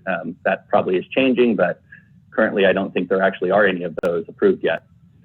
And that's it. Thank you very much. I appreciate the board and staff's time on this. And also I will be joining the advisory committee appointed by Rex Bohn. So I will be learning a lot more about this process, and thank everyone. Thank you very much, Dylan. Okay, the next number up is 6671. Is that 6671? Welcome. Good morning. Can everyone hear me? Yes, we can. Good morning, everyone. My name is Lisa Sosa, and I'm calling on behalf of Five Sister Farms, as well as the organization of SoCum. It has been a great honor to work with this team of qualified individuals. And today I come before you and I ask that you all consider this an opportunity and a challenge to bridge the gap between the county, the city, and the cannabis industry as a whole. I ask that you not only look at this opportunity as an educational one or a business opportunity, but really realize that the purpose and the mission of this organization and this project is to provide an education to the community, provide tourism to the county, and to really educate everyone on the just overall experience that they can have when they're entering on this farm. And I know Susan personally has really put in a lot of hard work into this, and there is a lot of backing and support that she has. We submitted 19 letters to everyone in regards to the support that she has, not only from surrounding farms, as well as tourism organizations that really see the benefits that this could bring the entire county. So today we ask that you really look at this as an opportunity to really bring more people into the area, provide better tourism opportunities, and most of all, and most importantly, our number one goal is to educate the community on not only the cannabis sector, but the agricultural opportunities that lie before everyone. Thank you. Thank you, Lisa. And let's see, the next caller is the last 4 digits of 2912. Welcome.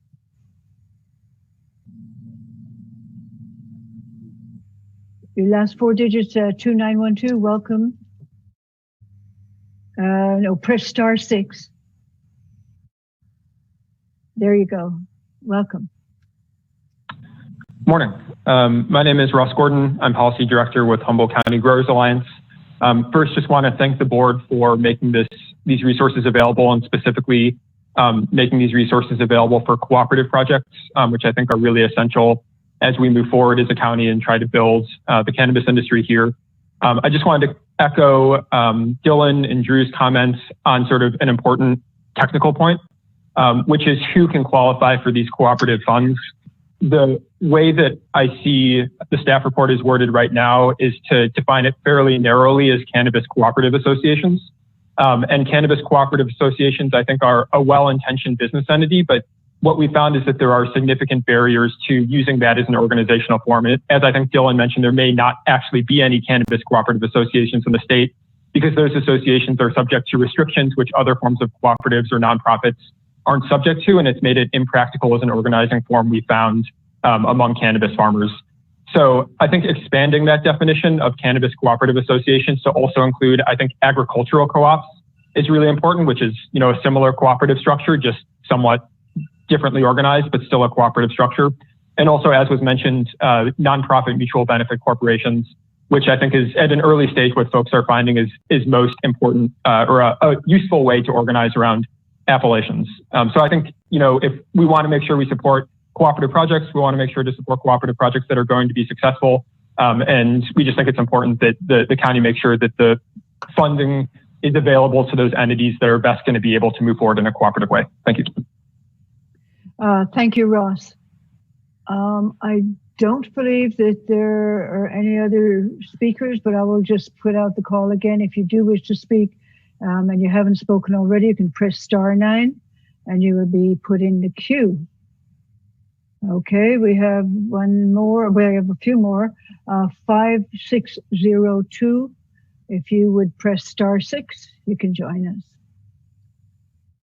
5602. Welcome. Hi, this is Matt. Hello? We heard you for a minute. Cannabis stores, can you hear me? We hear you. Try it again.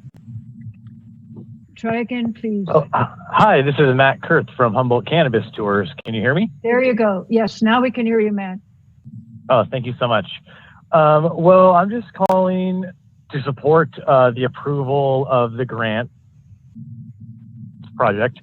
I think the problems with like getting it approved and the organization of like the legal organization, I feel like those were growing pains, and I feel like it's kind of inherent to the first round of Trellis plus COVID as well. I also think that the organization has since changed the way they're legally organized to be a cooperative, so they fall under, they should be allowed to under the guidelines for the grant. Also, just from a tourism perspective, I think Five Sisters Farm is really a great place for tourism, and I know they've had it in their plan since the very beginning. And I feel like Humboldt County is right on the verge of cannabis tourism kind of starting to grow some. And I know some of the boards of supervisors, some of y'all really want to see tourism happen, and I think Five Sisters Farm is a great place to do that. So yeah, I support this project, and please approve the grant. Thank you so much. Bye. Thank you, Matt. And let's see, we do have some more. The next caller is last four digits of 1608. If you would press *6, you can join us and speak. So your last four of 1608, if you would press *6, we'll welcome you into the queue. Welcome. Hi. Hi. Can you hear me? Yes, we can. Thank you. I was also calling in support of the grant to Five Sisters Farm. I'm Sean Cherry from Cherry Valley Farms, and I believe these grants would be well received and be essential for helping local processing and getting greater agency to local farmers for their standards and grading, and also helping Southern Humboldt make a name for itself against larger business interests that would otherwise take over, and and help with the tourism industry as well. Thank you. Thank you, Sean. Let's see, we do have at least one more, and I would like to say again that if you do wish to speak, press *9, and then when I call on you, press *6. So the next number is 2223. Welcome. Welcome. Caller with 2223 as your last four digits. You're ready to speak. Can you hear me now? Yes, we can. Welcome. Good morning. This is Craig Johnson, Alpenglow Farms. I agree with Thomas, and I feel this project should move forward. There are growing pains associated with Project Trellis and our industry in general, being such a fledgling industry. And I also feel, on a personal note, Five Sisters Farm has demonstrated the feeling of community and inclusive actions with, calling out to friends and neighbors and other farmers when they do have things going on there, to be a part of it well before this grant process over the past 2-3 years. So to keep it short, I would hope this can move forward, and we're in support of it. Thank you. Thank you very much, Craig. Let's see. I don't see any other hands up. Last call here. If you wish to speak, you can press *9. Okay, I think that's it for public comment. Bring it back to the board. Correct, Ryan? You don't see anybody, right? You're correct, Chair Fennell. That concludes public comment for this item. Thank you, Ryan. Supervisor Madrone, and then Supervisor Bohn. Thank you, Madam Chair. So just a couple of questions. I heard comments that there were no CCAs in the state of California. Is this new cooperative being formed, Sohum Company LLC, is that a CCA? That's my first question, and then I have a couple other comments. Okay, so we'll go to either Scott or, welcome, Director Adair. Hi, yes. Supervisors, in our attempt to create additional clarification concerning the definition of CCAs and road maintenance associations, it seems like perhaps inadvertently a message has been communicated that other types of entities are not allowed to apply. That's actually not true. There is a section for other types on the applications, so it's certainly possible for nonprofits or mutual benefit associations, agricultural cooperatives, other types of cooperatives to apply for funding. And this is an evolving program. As the industry changes itself, the program is going to have to change on an ongoing basis to meet the ever-shifting industry guidelines. So we're happy to go back and work with County Council to put up an FAQ clarifying exactly who's eligible for what and what the different types of legal entity structures are, and then the definitions for those structures. Okay, great. So the answer is no, they're not a CCA, but there is other on the application that allows for others, such as this cooperative or agricultural cooperatives, et cetera, to apply. That's great. I appreciate that, Scott. And it sounds like an FAQ would be fantastic. I fully support the comments that were made here today, especially by Dylan Mattoll and Drew Barber in regards to, as these cannabis organizations are looking into the various forms of business and seeing where there are barriers or opportunities and stuff. We're all flushing this out together. So thank you for that clarification, and I look forward to the FAQ.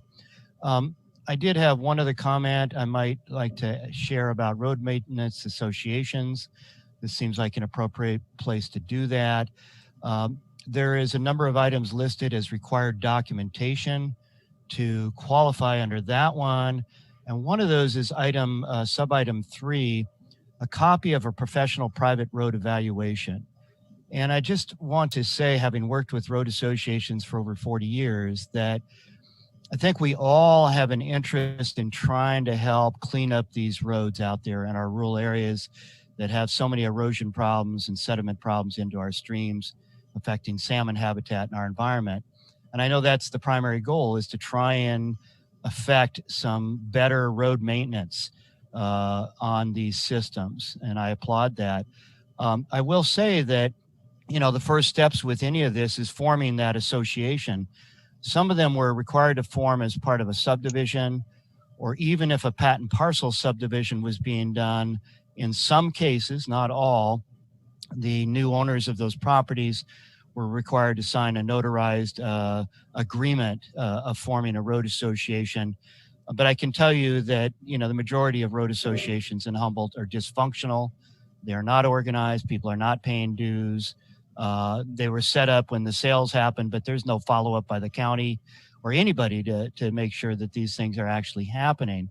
Now, you know, once you've formed an association and you're collecting dues and trying to organize your effort, you're right. You need a professional road plan done by, you know, people that have that expertise. And sometimes they exist within that community. More often than not, it's professional firms you're hiring to do that.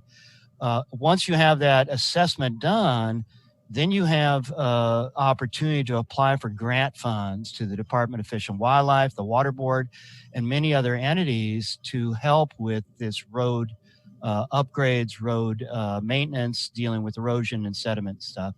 So I actually think that if you don't have that assessment done yet, you should be eligible for the grant, because the grant might very well give you the funds as a road association to get that survey done that then leverages all the monies for implementation. $50,000 towards road activities is a drop in the bucket. You can spend $1 million a mile, depending on how many culverts and bridges and other things you have. But $100,000 per mile without serious bridges and stuff is not an uncommon number. So 50 grand doesn't go a whole long ways towards fixing things, but it could leverage substantial funds if it helps put a road plan together. So I encourage your committee to consider that change perhaps in the requirements there. Other than that, great job. I think this, you know, you're learning as you're going, but you're doing a great job getting the funds out there. And I'm glad the community has been responding and submitting proposals. So thank you, Scott. Thank you, Supervisor Madrone. Supervisor Bohn is next, but I do want to underline with regard to the road associations, there actually is a whole other source of funding that comes out of the settlement with Friends of the Eel River that is over $1 million or somewhere in that vein. So we'll be asking the planning department to make sure that that gets out there, and that goes specifically for keeping silt out of the streams, etc. Another source that people should be aware of. Supervisor Bohn. Yeah. Pulling this item today had nothing to do with the project itself. I think it's a great project. I think Trellis is doing a great job. And as we're talking about growing pains, but as you heard earlier, we're talking about appellations. We're talking about, we're talking about the nonprofit mutual benefit corporations. Those are all mentioned and said, oh yeah, those can come in too. Sounds like those probably aren't just by the side ideas. Those are probably something that needs to be listed so we don't have this issue, because that's where part of my issue came from and some of the phone calls I got. And then I did ask about Soham Farms, which came from Five Sisters. Does it have to be a cooperative, or can it be a sole proprietorship? According to this, it has to be a cooperative, but it's listed, even though I've got the articles of the organization, and maybe I'm the only one that it's blank, but I don't know if it's a sole proprietorship or a partnership or a co-op. And I think if we're going to say it is a co-op, but it's listed as a sole proprietorship, it might end up being a little bit difficult going down the line, and this may just be a clerical issue, but I think that's something we need to look at. But as we move forward with our smaller growers and stuff like that coming into it, our 2,000 acre grows that are going to be coming in, we're going to need all this. And then it was mentioned earlier about getting everybody together, the Trellis program. You know, there are millions of dollars being spent every year to market cannabis in Humboldt County. I mean, I saw a billboard with Humboldt County cannabis on I-5 and on the freeway in LA. So I mean, it's in the Bay Area.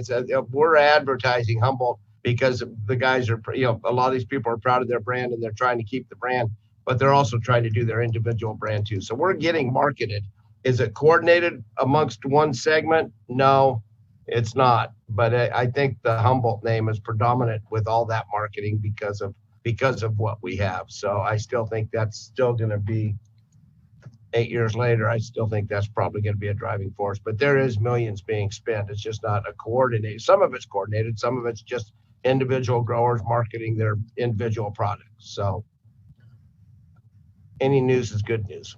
So anyway, that's why this was pulled, so we get some clarification. And as Scott moves along, maybe we should change to include some of those other groups that are in the bases. I know the ones out of the Mattole have been in formation and working on their co-op for, I want to say, a couple of years, so they could do processing in a more efficient manner. So, all right. Well, so Supervisor Bohn, interesting, everybody's read the staff report. One thing that I find very interesting, and I will say again that, we've talked about this from the get-go. The only way for the small farmers to thrive is to, in fact, form these kinds of cooperatives, however they were legally constructed. I think they are the answer, and I think that that's what Five Sisters did and has gotten a lot of support because of it. The other thing in this staff report is, I think, should be of great interest to people interested in the Project Trellis program, and that is that the proposal is to move a significant portion of money that would have gone to marketing into the Project Trellis micro grant funding for the upcoming round of grants. And I know we'll be talking about that when we go into the main part of the meeting, but I think that's a significant addition of over 400,000 to go into the Project Trellis money for the next round. Just want to bring attention to that. So we've had the discussion. Any further discussion before I ask for a motion on this? I'll make a motion. Supervisor The other Bohn. thing is, I forgot to mention, road associations, they can get a hold of Public Works and they will help them form and give them the directions. We don't manage them.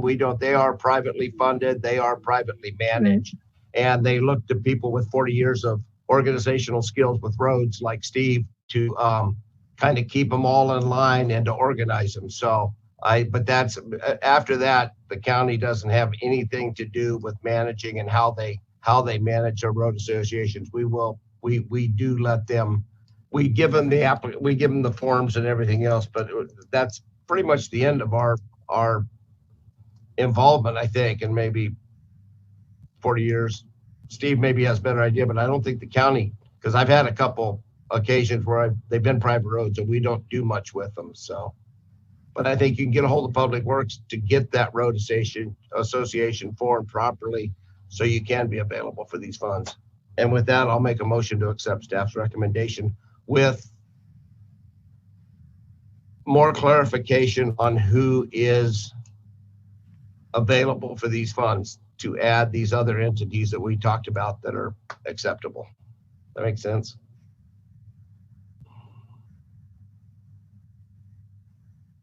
I have a motion on the floor. Do we have a second? Second. Thank you. And also just note, I'm sure that most of the people going through the legal process, and I thank you very much for doing it, will be aware that if there's more than, I think there's up to 3 cannabis farms on a specific road, they're actually required by the ordinance to form a road association. So that is an important part of this as well. Okay, I think we've had quite a bit of discussion on a consent agenda item. We'll go to a roll call vote. Ryan, if you could take the vote, please. Thank you. Supervisor Bass? Yes. Supervisor Wilson? Yes. Supervisor Madrone? Yes. Supervisor Bohn? And Supervisor Fennell? Yes. Thank you. Passes. Thank you very much. So we go on to another item that's been pulled from the consent calendar, and that's C14. This was pulled by Supervisor Madrone. So I'll toss it to you. It's regarding civil penalties.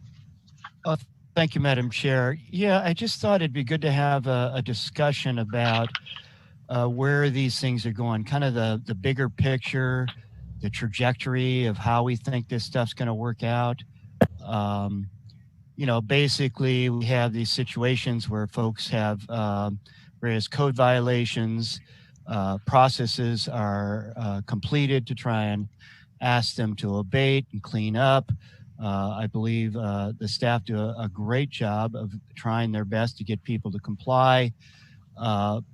But then we end up with situations like these, 9 cases where people may have responded, a few of them initially, but eventually they didn't respond. They didn't do what they needed to do, no matter how many times the county tried to get them to respond. And then eventually all of that led to violations totaling, the civil penalties accruing $2,700,000, and then we're only charging a third of that, or $900,000 for every one of these, plus some change for administrative costs. So we're throwing $900,000 civil penalties at all these projects. I mean, I'm just wondering what the value of these parcels even is. Many of them are 40-acre parcels that are probably valued today. If they have no cannabis permit, they almost have no value in that, that they're not even selling on the market. So we're putting penalties on properties that are far greater than the value of the properties to a large degree, unless these properties are 300 or 400 acres, and then, you could see that it might be worth $1 million or $2 million. But I suspect most of these are smaller parcels, 40, 60, 80. So that's one question, what are the sizes of these parcels? But more importantly, I'm just trying to figure out how this is all going to play out for the county and the taxpayers.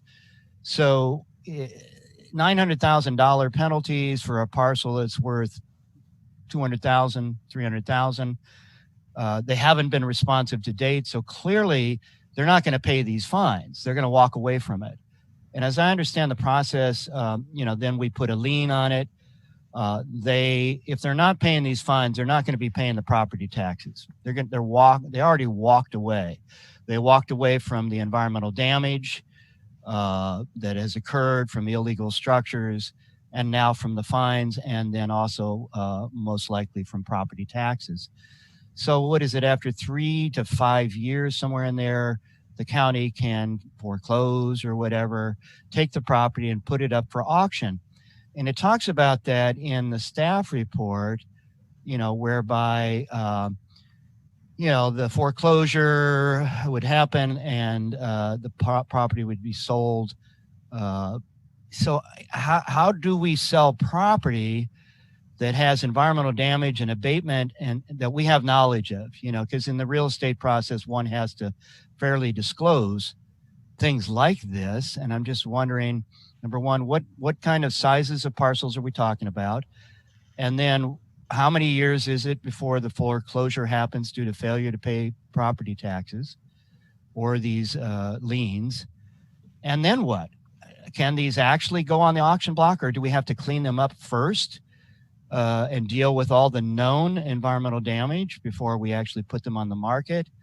So I'm just curious, how this is all going to play out down the road, and wondering if we need to consider different approaches to this so that the county just doesn't end up with hundreds of parcels with millions and millions of dollars of environmental degradation that we are responsible for cleaning up. So if you could speak to that a little bit, Director Ford, just thought it'd be good to have a healthy discussion about what this looks like down the road. Thank you. Director Ford. Thank you, Fennell. Good morning, Board. John Ford with the Planning and Building Department. So to date, we have brought forward several groupings of these parcels that we have imposed a notice of civil penalties on, and then on some of them, we have also gone to the step of imposing liens. Those liens are recorded.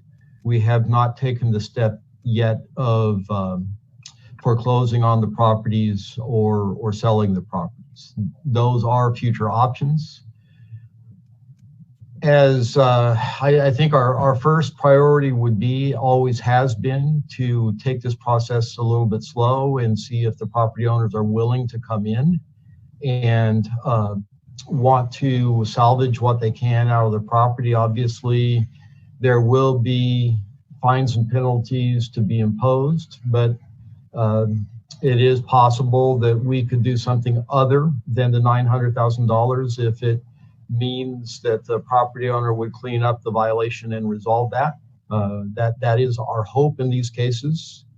The $900,000 really is not reflective. It never was intended to be reflective of the property value or the amount of money that we really intend to recoup from the property. It really is intended to address the significance and the seriousness of the violation of the cannabis cultivation.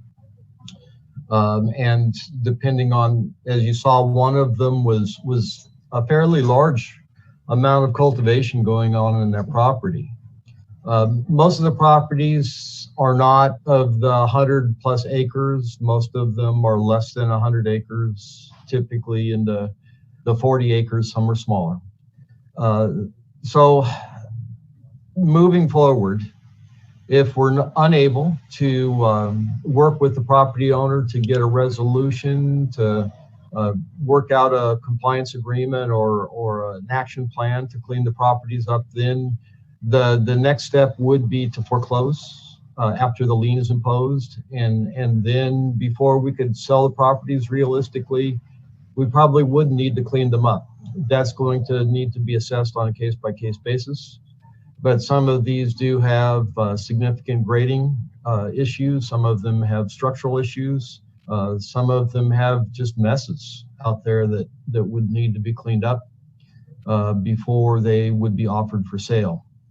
It always has been the plan of the code enforcement process to use some of the fine and penalty money to do abatement. And I would envision that when we were going to try to sell a piece of property that required remedial action, that a portion of that budget money would be used for that remediation. That is the plan going forward. And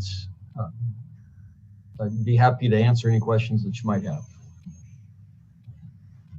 Okay. Supervisor Bohn. Well, just because I would imagine, and I want to thank the department. I've probably had quite a few, as a lot of you others, these abatement letters when they went out, and the department addressed them immediately. The people addressed them immediately, and they were giving ample time to fix up. And some of them had to find funding to fix up, and they did their due diligence. And the department, the fines either were nominal at best. They did make a mistake, but they, first and foremost, we want to clean up the lands for our as we so often talk, for our watersheds and our salmon. I mean, and the fish and the environment. So I think they've done a great job in that. What I foresee is if we get down, just like somebody doesn't pay their taxes, if we get down to 5 years later and we're auctioning this off, I would have imagined we've gone in there and buttoned it up so it doesn't get worse. The degradation, the erosion, to a certain extent, we buttoned up hay wattles, seed, straw, things like that. And then what we do is we sell the property as is, fully aware that somebody's going to come in, get it, and clean it up. At the end of the day, we're not, we talk about all the tax money we're losing. I'm pretty sure they're not paying the tax money on it anyway. So the whole idea is to get it back into circulation. And so as we move forward, I see us buttoning it up as near as possible and selling it as is. And I'm not sure if that's how it will go, but I know that's how we do a lot of tax sales. You buy it with liens. I mean, there might be outside liens on it too that's encumbered by, that aren't ours either, as we see every day on the doorsteps of the courthouse here. So I would imagine, if I'm fairly close on that, if not, you can tell me I'm not, John. No, I would agree with that. Well, I personally know that of a property, and this is going back years before this program actually, but they did have an indoor, and they had a lot of oil spill, and the people who bought the bought the property, bought it as is for very little money, were able to fix it up with their own blood, sweat, and tears, and now have a lovely home there. So I think that there, if it devalues the property somewhere, it makes it more affordable for someone else. I think that the whole program, I know it's very controversial, believe you me, I know that, but I think that this whole getting to 900,000 has been an incentive for people to actually respond to the notices and come into compliance. And, relatively speaking, given how many abatement notices have gone out, this is a very small number. There's eight items. And if you look at the pictures that come with the staff report, that's a poster child for why we need to do this. They're just really, really pretty awful management of what was supposed to be a big ticket item. Surely they had the money to keep their places clean. And then I noticed that I didn't check on all of them, but I did note that at least a few of them were out-of-town owners. So these are people who came into Humboldt County to make money and nothing else, not to be part of the community, not to do anything except exploit. And, now they don't care to fix it up. So I think that it's totally appropriate. And I'm glad that so many people have found a way to work with the department, and the department has been pretty understanding, as Supervisor Bohn knows, working with people, giving them a chance. So, and any other comments? Just for clarification, attachment C has nothing to do with my cartel. So I had before public comment. So I did see that. Rex, what was it? Rex Investments LLC. That was kind of eye-catching.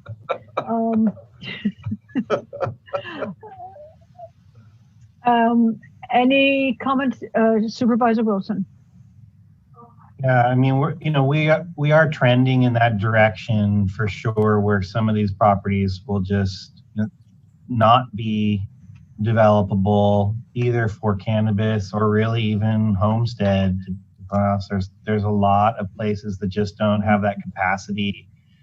And so, I mean, we've talked about this a bit in the past, and I just want to keep it, the idea out there that it would be probably prudent to have some sort of programmatic way to move these properties into adjacent larger ownerships.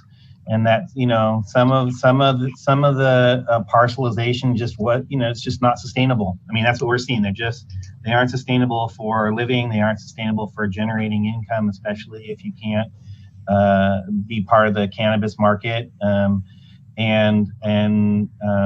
just think that, the larger landscape management is probably the better way to go for a lot of this. And we should be really thinking about it, again, programmatically helping to either through easements, lot line adjustments, and maybe even some external funds for that.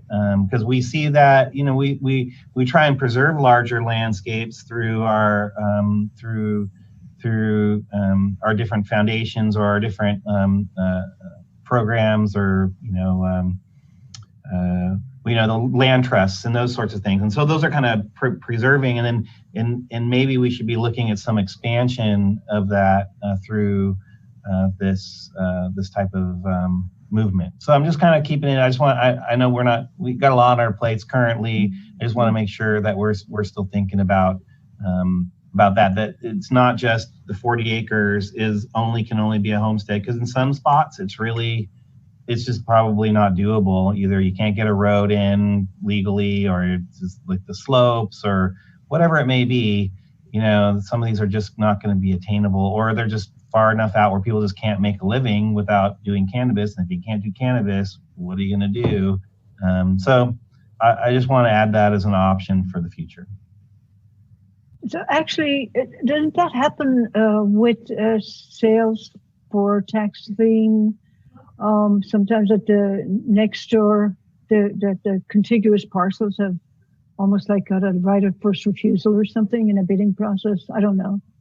I think I've seen that in some of those, maybe in the Shelter Cove area. Anyway, all right, Supervisor Madrone. Oh, your mic. Yeah, there's a mouth but no voice. I apologize for being dropped out there. We got hit by a torrential downpour up here in Trinidad that knocked out my internet. At any rate, it seems to have softened up, and here I am back. I'll have to check the archives and listen to John's response. I missed all of that, John, but I don't want to take up more of the board's time here. I'll just go to the archives and we can catch up on this in our Monday meetings. So thank you, everybody, for the discussion. Just want to let you know where I went. Thank you, Supervisor Madrone. So we have had a discussion. How about a motion? I would move approval of staff recommendation. Second. Okay, we have a motion and a second. We do have public comment on this item. Sorry about that. We have, and again, if you wish to speak on this, you can press *9 and we'll call on you. So the first last four digits of the first caller are 7454. Welcome. So I did want to make clarification. I thought Rex would have pulled this off there just to make that clarification that one of these people paying this is the Rex Real Estate LLC company. So when he referred to his cartel for those listeners out there, I think I wanted to tie that together for. And I didn't think it was yours, Rex. I thought I didn't, and that never came to mind. So I did want to make a comment on this. Well, then I'm special, Rex, because I'm the only one. We'll have a little back and forth here. Anyway, I did want to make comment that these are great steps in the right direction. You have some people who I use negative terms on because of what they do, and I think we'll just agree that negative terms might be appropriate for the people who came here. I do have getting money out of these people is very difficult. One way to get money potentially, and I don't know whether you guys want to play or have the expertise to play, is basically that person who had a mega grow, find out who he is, get a hold of the IRS, do a whistleblower complaint regarding assets they may have, and I think you get 20% of whatever the IRS takes from that guy for his money laundering, tax evasion, and racketeering. But that's just what I've been told.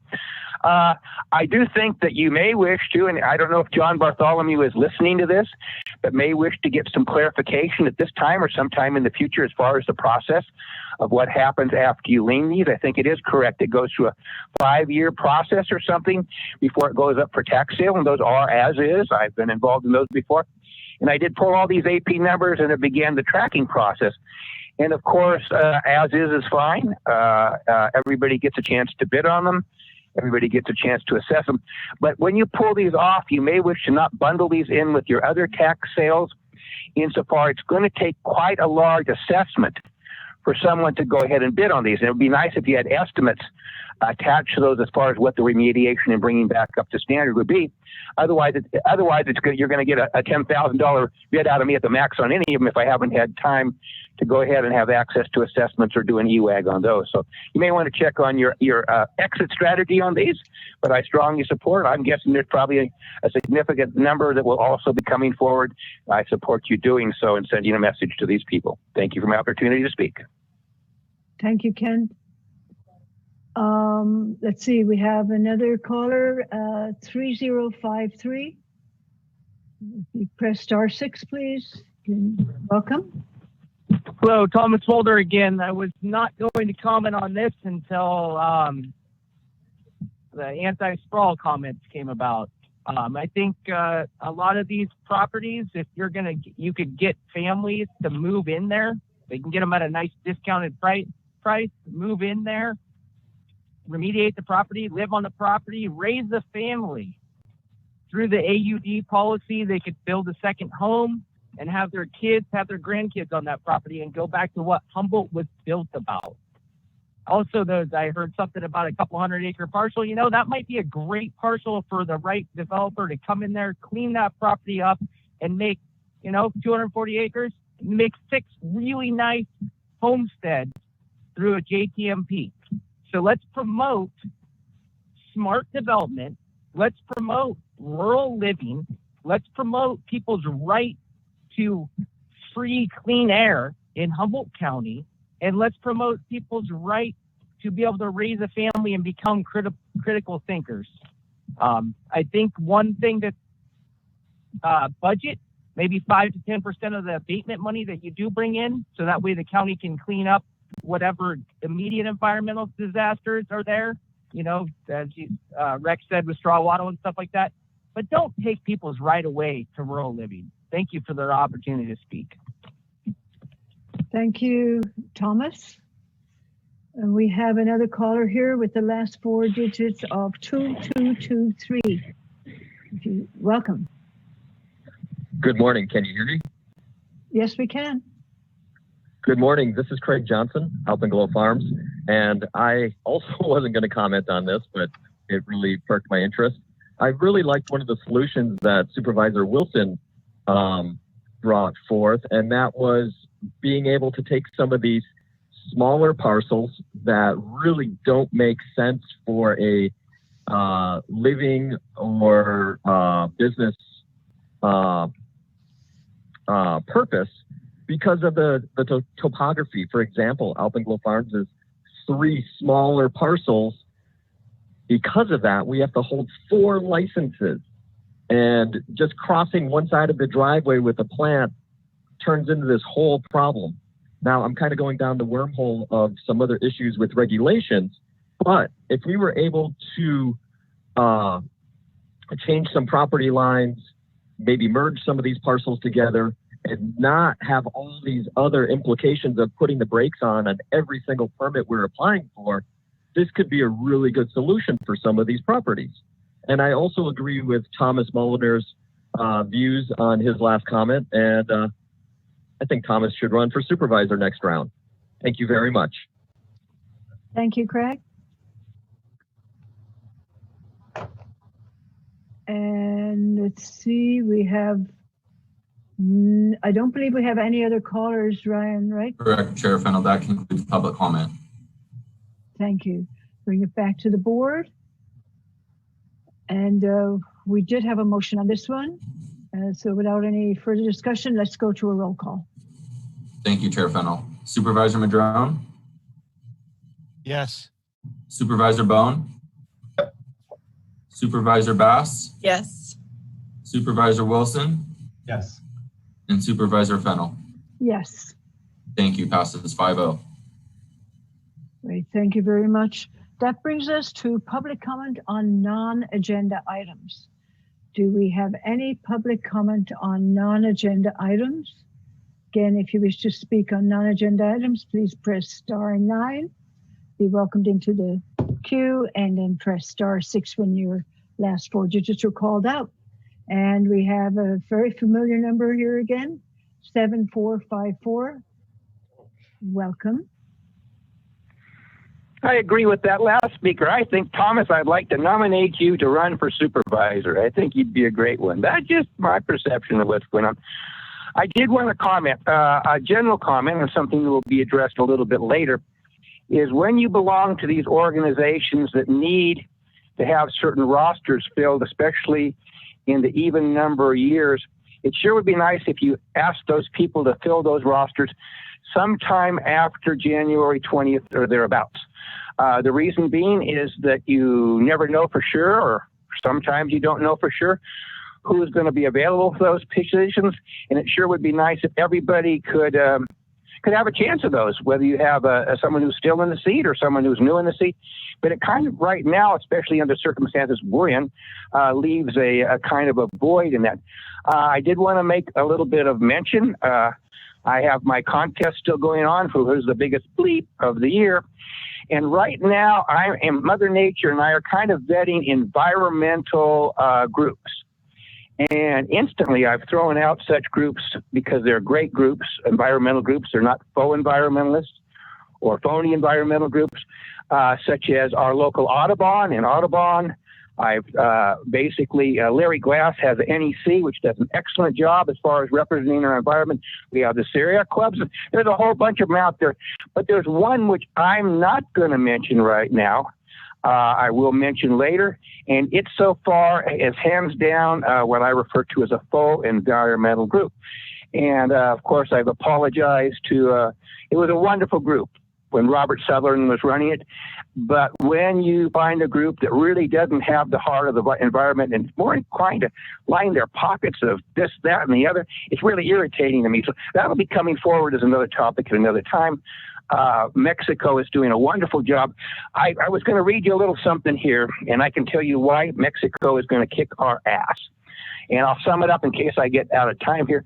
But it's basically they don't have lawyers suing. You can't even take a case to a jury that normally is done up here. It all goes to a judge.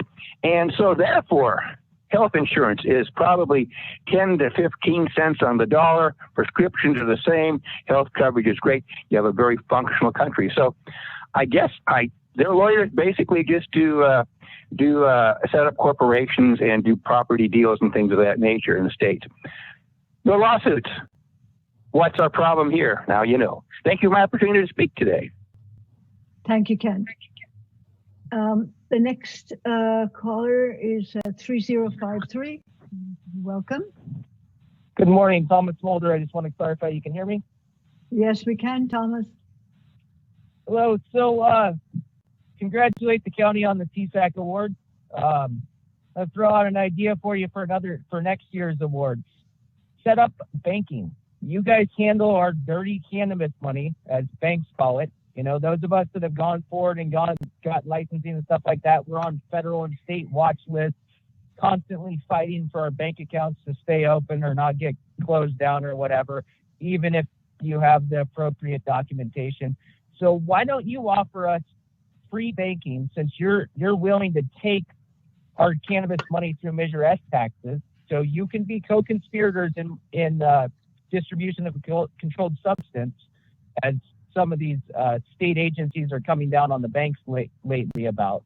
So just an idea, some way that you could handle, it could lower potential crime rates, because if you guys are holding on to all the cash rather than them being at farms or anything like that, just an idea. Thank you for my opportunity to speak. Thank you, Thomas. Okay, so that's it for public comment on non-agenda items. And we go now to the next item, which comes to us from the clerk of the board, and it is regarding the appointment of our 2021 delegate and alternate to the rural county representatives. Welcome, Kathy. Hi there. Good morning, Madam Chair, members of the board. The item before you today is for the board to make an appointment of the 2021 delegate and alternate to the Rural County Representatives of California Board of Directors. The appointment is a one-year appointment, and this individual also serves on the Golden State Finance Authority Board as well. The current members who are currently serving are Supervisor Bohn as the member and Supervisor Fennell as the alternate. It should be noted also, Supervisor Bohn is also the RCRC's appointed representative on the National Association of Counties Western Interstate Regional Board of Directors. And with that, I will turn it over to the board for discussion and appointment. Thank you, Kathy. I do want to say, it says there in the staff report that I'm interested in continuing to be the alternate, and that's not the case. A couple of reasons. First of all, I'm in a very close race, so we don't know what 2021 looks like. And second of all, I think that it's some position that somebody else should take to become more familiar with RCRC, which is doing such a great job for Humboldt County. And with that, Supervisor Madrone. Yes, thank you, Madam Chair. And boy, true to your character, look at you, trying to do the right thing by the community. So I applaud you for the action you just stated. I would be interested in serving as the alternate. I have participated in NACO before as well, but that's admirably covered by Supervisor Bohn. And anyway, I just will let the board know that I'm interested in the alternate position. Okay, great. Any further discussion on this or a motion? Supervisor Wilson? I'll make a motion that we appoint Supervisor Bohn as our representative and Supervisor Madrone as our alternate, and take public comment on that, I guess, or whatever. Thank you. Supervisor Bass?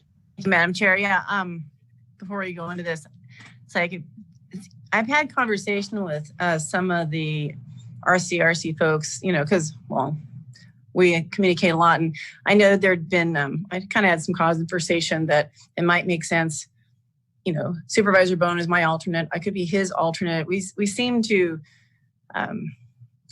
just have a good connection and good rapport with the group, but, you know, I'll go with the will of the board. Since Supervisor Fennell, or Chair Fennell has made the statements she did today, you know, it just makes for a little interesting conversation. But I'm curious what Supervisor Bohn is thinking also. I don't know, he seems absent here. So since he is the main guy, if you have to add. Yeah, with my involvement, in fact, I've got RCRC will be up here next week. We're looking at some projects up here, as some of you already know, but I'd like to carry on. I would like to think I've been a strong voice with RCRC and a pretty willing and very involved participant. As you well know, we've never belonged to RCRC before till 8 years ago. Even though they've been around for 40 years, and I was able to go with our CAO Nielsen, who was the assistant CAO back then. We went to a meeting, and they have done worlds of work. They're doing a bunch of work for us now, and they are very responsive on our smaller scale. And that's not to take anything away at all from CSAC, because they bring so much more power to the table with all 58 counties. But us little guys, we have people directly involved with so much with the land use, because as well known, RCRC is 37 rural counties that represent 9% of the population, but 55% of the land mass. So, and again, I know Supervisor Bass does coordinate a lot of stuff, and she was very instrumental.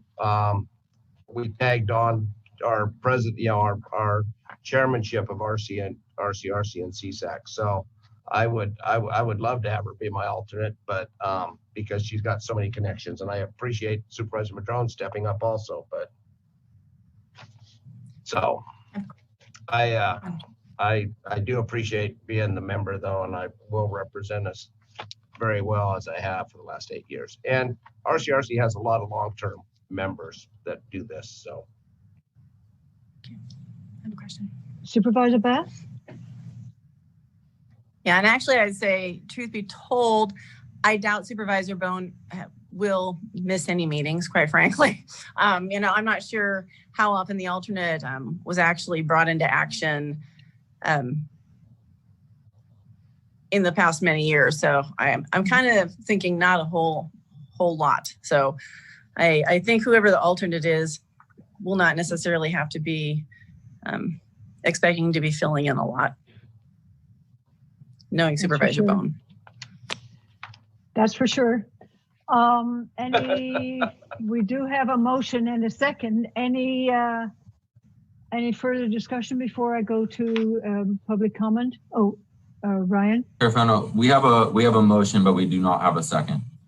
Oh, I'm sorry. I thought I heard a second. So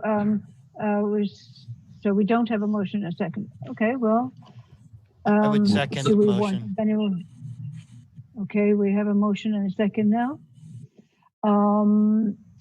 Any further discussion before we go to public comment? Okay, let's go to public comment. We do have one hand raised at least, and that is another familiar number again. Yeah, it's me, Estelle. I'm already unmuted here. No, I wish to applaud. There's some reasons we keep Rex around. He brings home the bacon when he goes to these things. He's very effective at those organizations. And I was hoping I got to second the motion, but I guess I get to third the motion, from the public. I've always felt on committees and things, although, Virginia does have the institutional knowledge and the working relationship, that it's very important. I'm not a beer money on Friday guy. I'm looking 2, 4, 6, 8 years down the road. And I think it would be really beneficial to have Supervisor Madrone starting to bring himself up to speed. A lot of what I see as an alternate is you get the packages probably, and you get informed, and you get to work with it. And to have more of you educated to participate at the CSAC and the RCRC or whatever it is level, I think is better, the more diversified group. Again, I look toward the future, and 2 years from now, we don't know who's going to be a supervisor come January 20th. And I just think it's really good to diversify our institutional knowledge, and I strongly support Supervisor Madrone. Appreciate the second on this, and please move forward and vote so we can get on to the next topic. Thank you for my opportunity to speak. Thank you, Kent. I don't believe that anybody else has their hand up to address this item, so I bring it back to the board. We have a motion and a second. Any further discussion? Ryan, if you would take the vote, please. Thank you, Chair Fennell. Supervisor Wilson? Yes. Supervisor Bohn? Yeah. Supervisor Bass? Yes. Supervisor Madrone? Yes. And Supervisor Fennell? Yes. Thank you. Passes 5-0. Thank you, everybody. And that will bring us to our next item. We're back again on the issue of Project Trellis. And this is the presentation regarding the marketing aspect of Project Trellis. So I'll toss it to Director Adair and Peggy Murphy, who's been working on that. Thank you, supervisors. Before we move on to the presentation by HCGA, the Humboldt County Growers Alliance, staff does have just a brief report on the background and history regarding this item. One, thank you very much for giving staff an opportunity to present on this item, as was previously shared by Thomas Mulder, who is now acting as is now the chair for the Project Trellis Committee.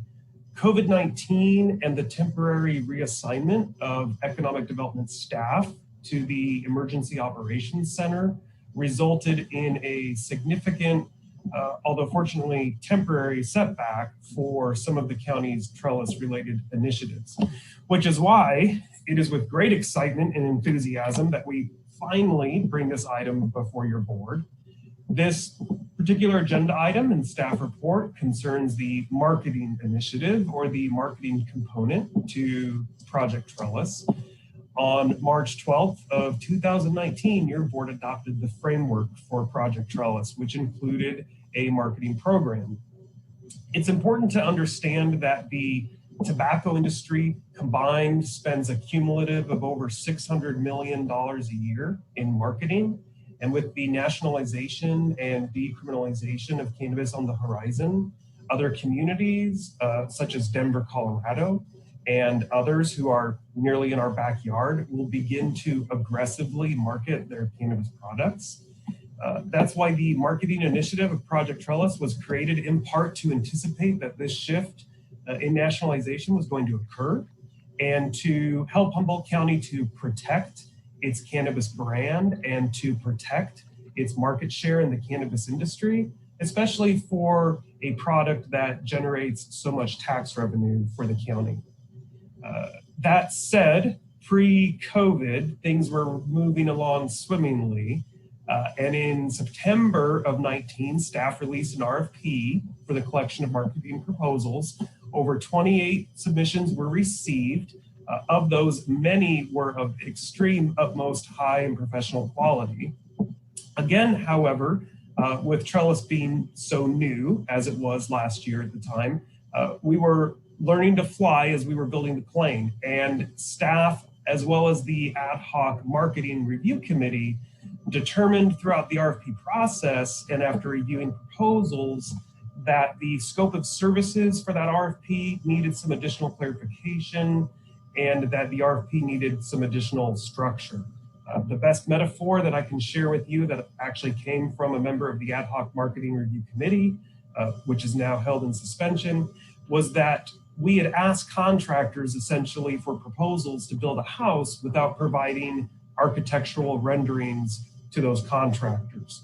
And while the proposals that we received were very impressive, they varied in comparison wildly and were essentially apples to oranges.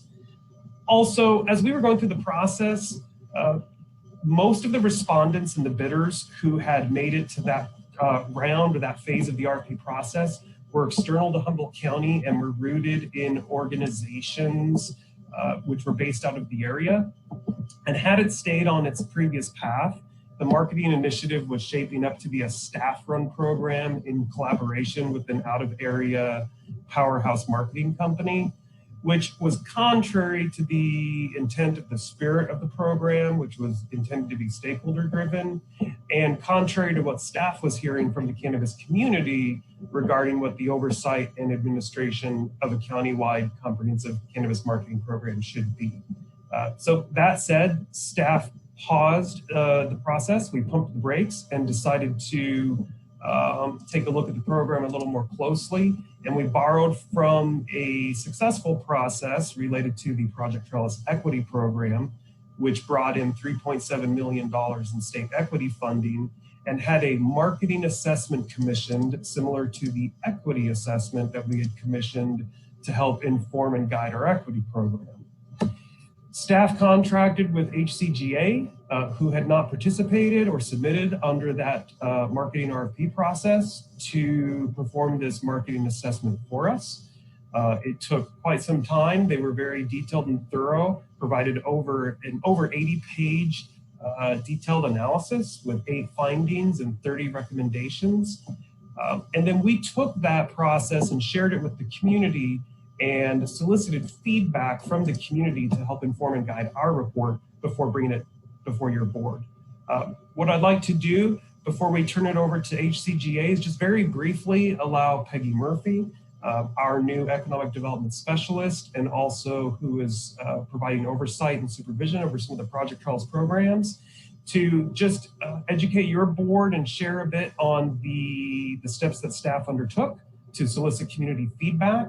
And then after Peggy's done presenting, we'll go ahead and turn it over to HCGA for a summarization of their marketing assessment. And then we can bring it back to your board at that time or to staff if you've got any further questions. So through the chair, if I may, turn it over to Peggy. Thank you, Director Adair. Welcome, Peggy. Good morning. To what Scott spoke of, staff reached out for feedback on the marketing assessment virtually via 2 town halls that were hosted via Zoom, 2 KMUD interviews, press releases, articles in news outlets, including the Lost Coast Outpost, Time Standard, Red-Headed Black Belt. We also sent out email blasts to 750 plus email addresses that were associated with interim and final permit holders. We also reached out to the cannabis industry and trade associations. We asked elected officials to ask for feedback on the marketing assessment as well. Humboldt County's Prosperity Network, which is a local group of economic development professionals in Humboldt County, reached out and asked for feedback as well. And finally, outside partners and agencies. Through that, we received feedback via an online survey, as well as email correspondence, phone correspondence, posts in chat rooms, and message boards online. Is that it? That is it. Okay, great. Thank you. Peggy. With that, through the chair, if staff may, we'd like to turn it over to Ross Gordon, Executive Director with the Humboldt County Growers Alliance, to walk your board through, hopefully very quickly, the 80 pages of findings and conclusions in the staff commission marketing assessment. Thank you, Scott. Welcome. Chair, also, HCGA does have a PowerPoint presentation, which was provided prior to this meeting to the clerk of the board. So I believe that we should be able to allow Ross to share his screen, and then we can walk through that PowerPoint presentation online. Thank you, Scott. Ryan, has Ross got the permission to share? Yes, everyone should have the permission to share. So he would just need to hover his mouse down at the bottom of the screen, select, there we go. Great. Welcome, Ross. Thank you, Supervisor Fennell. Thank you, Scott and Peggy, for that introduction. Appreciate supervisors and staff and the public for taking the time to consider this item today. As Scott mentioned, the goal of this marketing assessment was to provide some strategic direction and vision for a countywide marketing program based on research from other regions that have implemented similar programs and trying to use that to think about what are the best practices for this type of program. So just to introduce myself, my name is Ross Gordon. I'm Policy Director with Humboldt County Growers Alliance. Some background on us as an organization. HCGA is a trade association composed of licensed cannabis businesses, all based in Humboldt County. Our mission is to preserve, protect, and enhance Humboldt County's world-renowned cannabis industry. And we do that through a number of programs, primarily in the realms of advocacy, public relations, and education. As policy director, my role is primarily in the realm of policy and government affairs. We have a government affairs program in Sacramento that advocates on behalf of the cannabis industry here. We also put on a lot of educational programming for our membership, as well as operating events like House of Humboldt, which we've operated in previous years to bring together Humboldt cannabis businesses with businesses from the supply chain all around the state in order to create those connections and sell Humboldt County cannabis. This is a list of our membership. We have 250 plant-touching licensed members. Again, all of these are licensed businesses based in Humboldt County.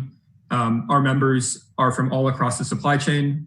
They're predominantly cultivators, but also include manufacturers, distributors, retailers, and testing laboratories. And we are funded by our membership, and they are the people who are our members who essentially run our programs and set the direction of the organization. This is our board of directors. We have 5 directors who have licensed cannabis farms from all throughout the county. Each of them has a licensed cannabis farm. Several also have participate in manufacturing and in distribution in towns, either in the past have or currently do. Our board of directors is a governing board, so they set some direction for the organization and also ensure that there's accountability and transparency on finances and other issues. But the day-to-day is managed by 4 full-time equivalent staff, of which I am one, who deal with issues such as policy or marketing or education and the other programs that we carry out on behalf of our membership. So that's a brief introduction to who we are. So maybe moving into the substance and content of marketing assessment itself. So we wanted to start this presentation and this sort of thought about what a countywide marketing program should look like with really a broader question about what kind of industry do we want to see in Humboldt County? And what's our vision for the county as a whole, the community as a whole, the industry as a whole? And over many years of being involved in this and following conversations here in Humboldt, I think there's a consistent vision, which I think is widely shared, that generally is what most people agree we would like to see in Humboldt. We would like to see thousands of small and independent businesses being able to successfully transition into the regulated market. We would like to see fair value returned to producers and to farmers who are small and independent.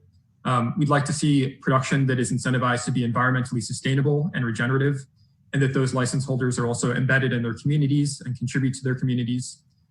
We want to see the stigmatization and criminalization ended of cannabis, and to see cannabis normalized. And then on the flip side, we want to see consumers understand the unique qualities of craft Humboldt cannabis, the things that make our county and our cannabis and our culture unique, and to be able to communicate that to consumers all around the state and ultimately the country and the world. On the flip side, there's always been a threat, and I think we've gotten actually pretty good as a community at talking about this threat, which is the threat of, you could call it corporatization or commoditization or consolidation. And essentially it's what we often see in other parts of agriculture, in many other aspects of American society, which is that it's very difficult to actually maintain an industry that's composed of many small independent producers based in their community. And this quotation from Matthew Iglesias in 2012 is maybe a little bit extreme, but I don't think it's atypical. Basically what he says is that small cannabis businesses or small cannabis farms are basically an anachronism. They only existed because of prohibition. And as soon as the forces of industrial agriculture sort of enter into play, that will basically disappear. We'll just have a few farms and businesses which control the entire cannabis industry. Everything will become more, I'll put this in air quotes, efficient, and the price of cannabis will drop, he says, to 2 to 3 cents a joint. I think we can say at this point that we haven't seen this sort of nightmare scenario play out, but it is a continued threat that we see as continuing to be a concern, especially as national markets and banking and more capital gets invested into the industry. So the question is there a model to prevent the sort of worst case outcome and try to enact the kind of vision that most of us want to see for a Humboldt County cannabis industry? So in this marketing assessment, we wanted to approach that question with case studies that come from regions that have implemented programs like this successfully. So Napa Valley wine is one example that obviously has been talked about a lot, of a region that seems to do this somewhat successfully. Bordeaux wine is another one we looked at. Kona coffee on the Big Island of Hawaii, and then Colombian coffee in the country of Colombia were the 4 case studies that we looked at. These are very different regions. Colombia, for example, has over 550,000 small coffee producers. If you look at Kona coffee, they have only about 600 small coffee producers. You know, there are big differences in scale, big differences in context. Obviously, there are many things which are unique, but we wanted to look at these different case studies and see what kind of lessons we might be able to draw from them for Humboldt County. Also understanding not everything about these regions is great all the time. There are good things and bad things, just understanding it seems like these regions are doing something right. So what is it that we can learn from them? So looking at these case studies, one thing we identified early on is that there's something that brings them all together, and that's their status as geographical indications. So in one sense, geographical indications are an intellectual property term that refer to a form of IP that's held collectively. So in this case, if you think about Humboldt County, no one person owns the Humboldt County name. No one person can own the Humboldt County name. And we have a county of origin program here in California that ensures that that is essentially a collective form of intellectual property that can be held by anyone producing cannabis within this community. In a broader sense, though, even outside intellectual property, geographical indications, the way when you do research, you see how people talk about them. And it's really more of a holistic strategy for sustainable rural economic development. So it's thinking about these regions that have unique craft agricultural products that have many small and independent producers, where the community is largely sustained based on that industry. And it's a question of, from really a holistic perspective, how can that industry and how can that community move forward to everyone's benefit? How can value be returned to producers? How to prevent the capture of supply chain by maybe a small number of consolidated businesses? How do you promote long-term sustainability, either social sustainability or environmental sustainability? And how do you move forward in a collective and public way? So all this, sounds, pretty idealistic, which I think is great. But even beyond that sort of idealism and that sense of wanting to do the right thing for the community, I think another really important thing about geographical indications is that we can see that they work when regions pursue these strategies. They don't always work, but we do have these examples of success that are fairly widespread, of regions that adopt this strategy and are successful in enacting a vision that in other, say, agricultural contexts oftentimes has not been successful. So to move forward with this analysis, we were fortunate to be able to contract with several advisors who have specific expertise in this area. We were sort of looking for a range of perspectives from both an international, national, and local level. So one person we contracted with is Massimo Vittori. He's the managing director of Origin, which is an organization based in Geneva, Switzerland. And essentially their goal and what they do is to promote these geographical indications, both setting up policy that can support them, but also helping in the development of geographical indications all around the world as those regions try to move forward. We also contracted with Cameron King, who's the former executive of the Lodi Wine Grape Commission, who has worked to enact this sort of strategy in the context of wine in Lodi, California, and had a lot of great insight on sort of the nuts and bolts of how this tends to work on a local level in California. And then finally, we were able to contract with Janine Coleman, who is local to Mendocino County, a longtime cannabis farmer there, who since the onset of cannabis legalization has really been at the forefront of advocating for the protection of origin-based products, whether that's county of origin in places like Humboldt or Mendocino, or appellations of origin, and is currently executive director of Origins Council, which is working to organize legacy cannabis producing regions largely around these issues of the protection of county of origin and appellations of origin. So to skip maybe to the findings of the assessment, what is it that these different regions, again, Napa wine, Bordeaux wine, Kona coffee, and Colombian coffee, what do they have in common and what makes them successful? And basically we found 8 separate sort of conceptual ideas that really draw all of these regions together. And I want to spend some time briefly just going through each of them. Would love to really go through in detail each of the case studies. Unfortunately, because of time, that won't be possible. So I'll just try to give you the brief summary of what we found and what's most important. So really the bedrock of these regional branding initiatives, strong organizational structures, and really what we found is that in most cases, these are 100-year institutions. So if you look at, for example, Colombian Coffee, the institution that really manages the regional brand and regional production for Colombia is NFC, the National Federation of Coffee Growers, which is an organization representing the 550,000 coffee growers in Colombia. And that's an organization that's been around since the 1920s promoting Colombian coffee. Similarly, in Bordeaux, the CIVB is an organization representing about 7,000 Bordeaux winemakers and wine distributors. And that organization has also been around since the 1920s and has also consistently been involved in the promotion of Bordeaux wines. Napa Valley Vintners, founded in 1940, these are really legacy institutions that are designed to last. And there's many factors which enable them to last over that period of time.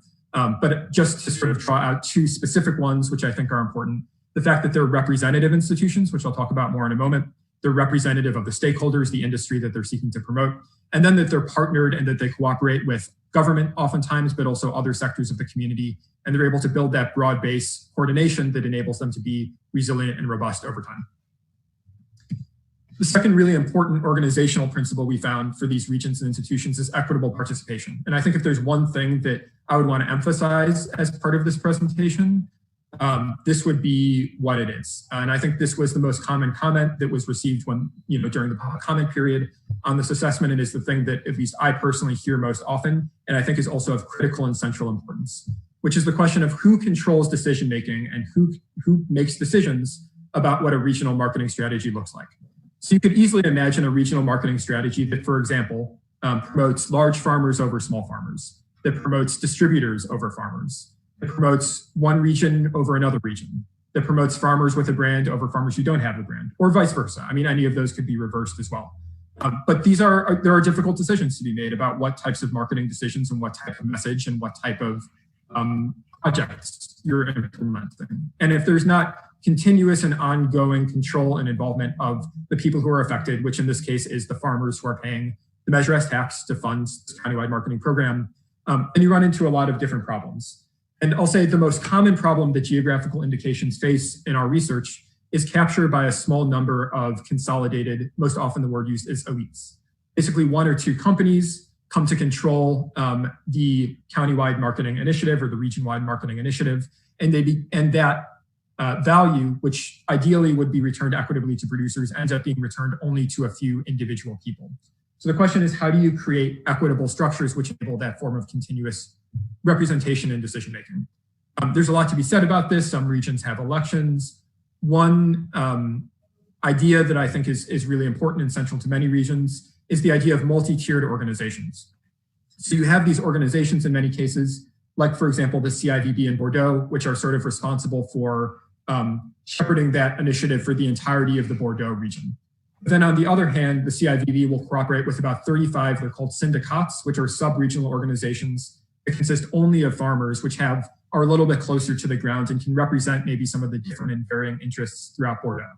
And those 35 syndicats, which are kind of similar maybe to cannabis appellations, allow a multi-tiered structure that helps to promote equitable participation.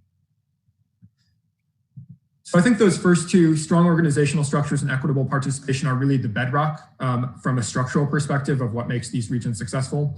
I want to be careful about time, but want to briefly go into some of the specific programs and activities we found to be common among these regions. So one sort of surprising finding as part of this marketing assessment was that oftentimes I think marketing, and I certainly felt this way, I think about advertising, I think about commercials or billboards. But really the foundation of all of these regional marketing initiatives we found is strong market partnerships, which means finding ways to bring in, let's say, other parts of the supply chain, maybe distributors, maybe retailers, maybe restaurants in the case of wine. This could also be institutions like the press or like tourism, and finding ways to cooperate among all those different institutions And so, there's an incredible expense to direct-to-consumer advertising, but how can you bring in other market partnerships, organizations, institutions to help collectively promote your product without having to spend all that money on advertising, which tends to not be so resource efficient?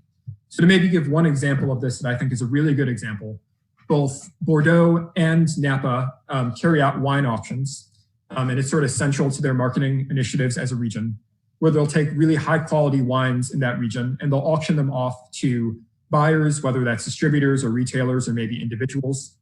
And then on the other hand, we'll also be bringing in maybe the press to cover that event and use that event itself as an opportunity to market and promote the wine that's produced in that region. And so it's an opportunity to sort of both on one hand, literally sell the wine to the distributor and retailer, and on the other hand, bring in the press. And you end up with this really powerful system, which is not necessarily based on spending millions of dollars on a direct-to-consumer advertising campaign. Intellectual property protection is another really bedrock principle, which I think, again, is maybe a little bit counterintuitive when thinking about marketing. But in short, if you can't protect the integrity of, in this case, the Humboldt County name, it sort of doesn't matter how good the marketing program is if people are able to fraudulently use the name and there's no way to hold them accountable for that. So the best example of this going awry that we found was with Kona coffee, where in Hawaii, there's a law that says you can label coffee as Kona if as little as 10% of the coffee contained within that product is actually from Kona. And as a result, you get a high proportion of fraudulent Kona coffee and a high proportion of low quality Kona coffee, which really harms the brand. So we're fortunate in California to have a stronger system to protect California cannabis and make sure that Humboldt County cannabis really is from Humboldt County. That said, how do you enforce that in other states? How do you enforce that in California? How do you enforce that internationally? How do you set policy in other places that ensures the Humboldt name is still protected? These are the sorts of things that these regional branding initiatives actually have to spend a lot of time and resources making sure that they're thinking about and addressing. Quality control is another big aspect that we saw is similar among many of these regions. There are many things to say about quality control. I'll maybe just say briefly that, again, it's great to have a really great reputation as a place like Humboldt County for selling cannabis. That said, over the long term, we found that if that quality can't be controlled, whether that's setting a grading system, a classification system, research and development into best agricultural practices, even in some regions, setting minimum quality standards for use of the brand name. All of these, I want to be clear, are just ideas, but it's sort of just highlighting the issue of how do you think about over the long term maintaining and promoting quality tends to be one of the major questions that these regional branding initiatives really need to deal with. Collective research and development and education. Just briefly, a lot of these regions are doing a lot of, for example, collective market research. Maybe they're doing collective agricultural research. And there's an opportunity to disseminate that research on a collective level back to the farmers, which is one, I think, really great opportunity that you have with a collective program like this, and one that we see in each of these regions. Environmental sustainability. As mentioned earlier, sustainability is really core to the geographical indications paradigm. The idea of building something that will last over many years and generations is really important, and part of that is an environmental question. So the question is, how can a marketing initiative be used to promote best environmental practices? And there are, again, many different aspects to that and many different considerations. I would say just briefly, maybe some of the considerations. A marketing initiative can be used to promote the existing environmental baselines that we already have here in Humboldt County, which could include a high degree of sun-grown cannabis and also the strict regulatory framework that we're all required to operate under. And also many regions think about, and this is a complex issue, but they'll think about having additional sort of nonprofit environmental certifications, which can be promoted by a marketing program and be used to further incentivize people to go even further. And then on the other hand, make that sort of a selling point to consumers. And the final commonality that we looked at was public policy, thinking about the sort of two-way relationship between marketing and public policy. That on one hand, the policy and legal framework that exists tends to set the boundaries for what kind of marketing is either legally acceptable or makes the most sense, is the most efficient. For example, can you do direct-to-consumer sales, depending on if that's an option that might really heavily affect how marketing works? Are interstate markets available? Obviously, that will really affect the message for the marketing and how the marketing moves forward. And then on the other hand, thinking about how a countywide marketing program is essentially a megaphone for the county and the industry. And so as, for example, the federal government thinks about legalization, how is the messaging coming out of our marketing program? How is it interacting with those developing sort of policy frameworks? And are there ways that those two can mutually reinforce or benefit each other. So as a summary of all of this, obviously not going to go through the slide in detail, but this just gives you a sense of each of these regions, Columbia, Kona, Bordeaux, and Napa. They have things in common, and there's a great level of detail and development that goes into thinking about how does quality control work in this region, how does IP protection work in this region, how does environmental certification work in this region, et cetera. And a Humboldt marketing program, I think, will at some point need to be answering all of these questions as well. So based on these findings, we have 30 recommendations as part of this assessment. The first 8 recommendations are really about structural organizing principles for countywide marketing, which I think is important to separate out. Having a strong organizational and institutional basis that's based on equitable participation. I think what we found is going to be key to making good decisions. And there's only so much that at this point we can say about what this should look like or what the program should be. The purpose of this assessment is not to answer every question or set forward a specific marketing program, but it is to say if we have an organizational structure that is equitable and that can make good decisions, that will set us up over the long term to achieve a vision of many small independent businesses, environmentally sustainable, all the other things that we want to see promoting Humboldt cannabis products successfully. There are a number of specific recommendations on each of these programmatic items that, again, I don't want to get too far into for the sake of time, but there are recommendations for protecting collective IP, recommendations for specific marketing efforts, recommendations for quality control, public policy, research and education, and environmental sustainability. And I think the idea of these kind of final 22 recommendations is really considerations for a countywide marketing program, because right now we don't even have that organizational structure. Once we do have an organizational structure that hopefully is equitable and resilient, these are the types of recommendations and considerations we think that organization may want to consider taking into account. So to summarize the findings of this assessment, we found that a geographical indication strategy, which is pursued by many of these other successful regions, such as Napa and Bordeaux, is really a holistic strategy for sustainable rural economic development. It is not only about selling the greatest amount of cannabis over the short term, although that is one important goal, but really thinking over the long term about how to support our community with the values and vision we want to see. The bedrock of this is equitable and representative decision-making structures and strong organizations. The marketing that these organizations carry out is not just about advertising, it's about a holistic strategy that includes thinking about market partnerships, intellectual property protection, differentiation, quality control, and other sort of integrated factors. And then I think, the bottom line ultimately is that what makes these regions successful is cooperating, bringing folks together, and leveraging all of the resources within the community in order to materialize a common vision for the industry and the community. So that's a brief overview of the assessment. Appreciate y'all's time, and I'm happy to answer any questions that you might have. In conclusion, I'll just go ahead and conclude it, and happy to then turn it back over to you, Chair Fennell, if you or any of the board have any other questions. I also am aware that we likely have quite a bit of members of the public eagerly anticipating their opportunity to provide feedback as well. But I will share this, as Peggy shared, staff used a variety of media platforms to engage the community, to solicit for feedback for this marketing assessment. We also pushed out the public comment period twice because of the fires and other limitations on stakeholders. There were some outlier suggestions that staff did collect from the cannabis community. Some of those included splitting the marketing funding north-south because so many cultivators were located in the southern part of the county, or even splitting the funding by supervisor district and maintaining separate but concurrent numerous marketing programs, or even dividing the Measure S funding entirely that was earmarked for marketing initiative and give all that funding back to the individual licensees.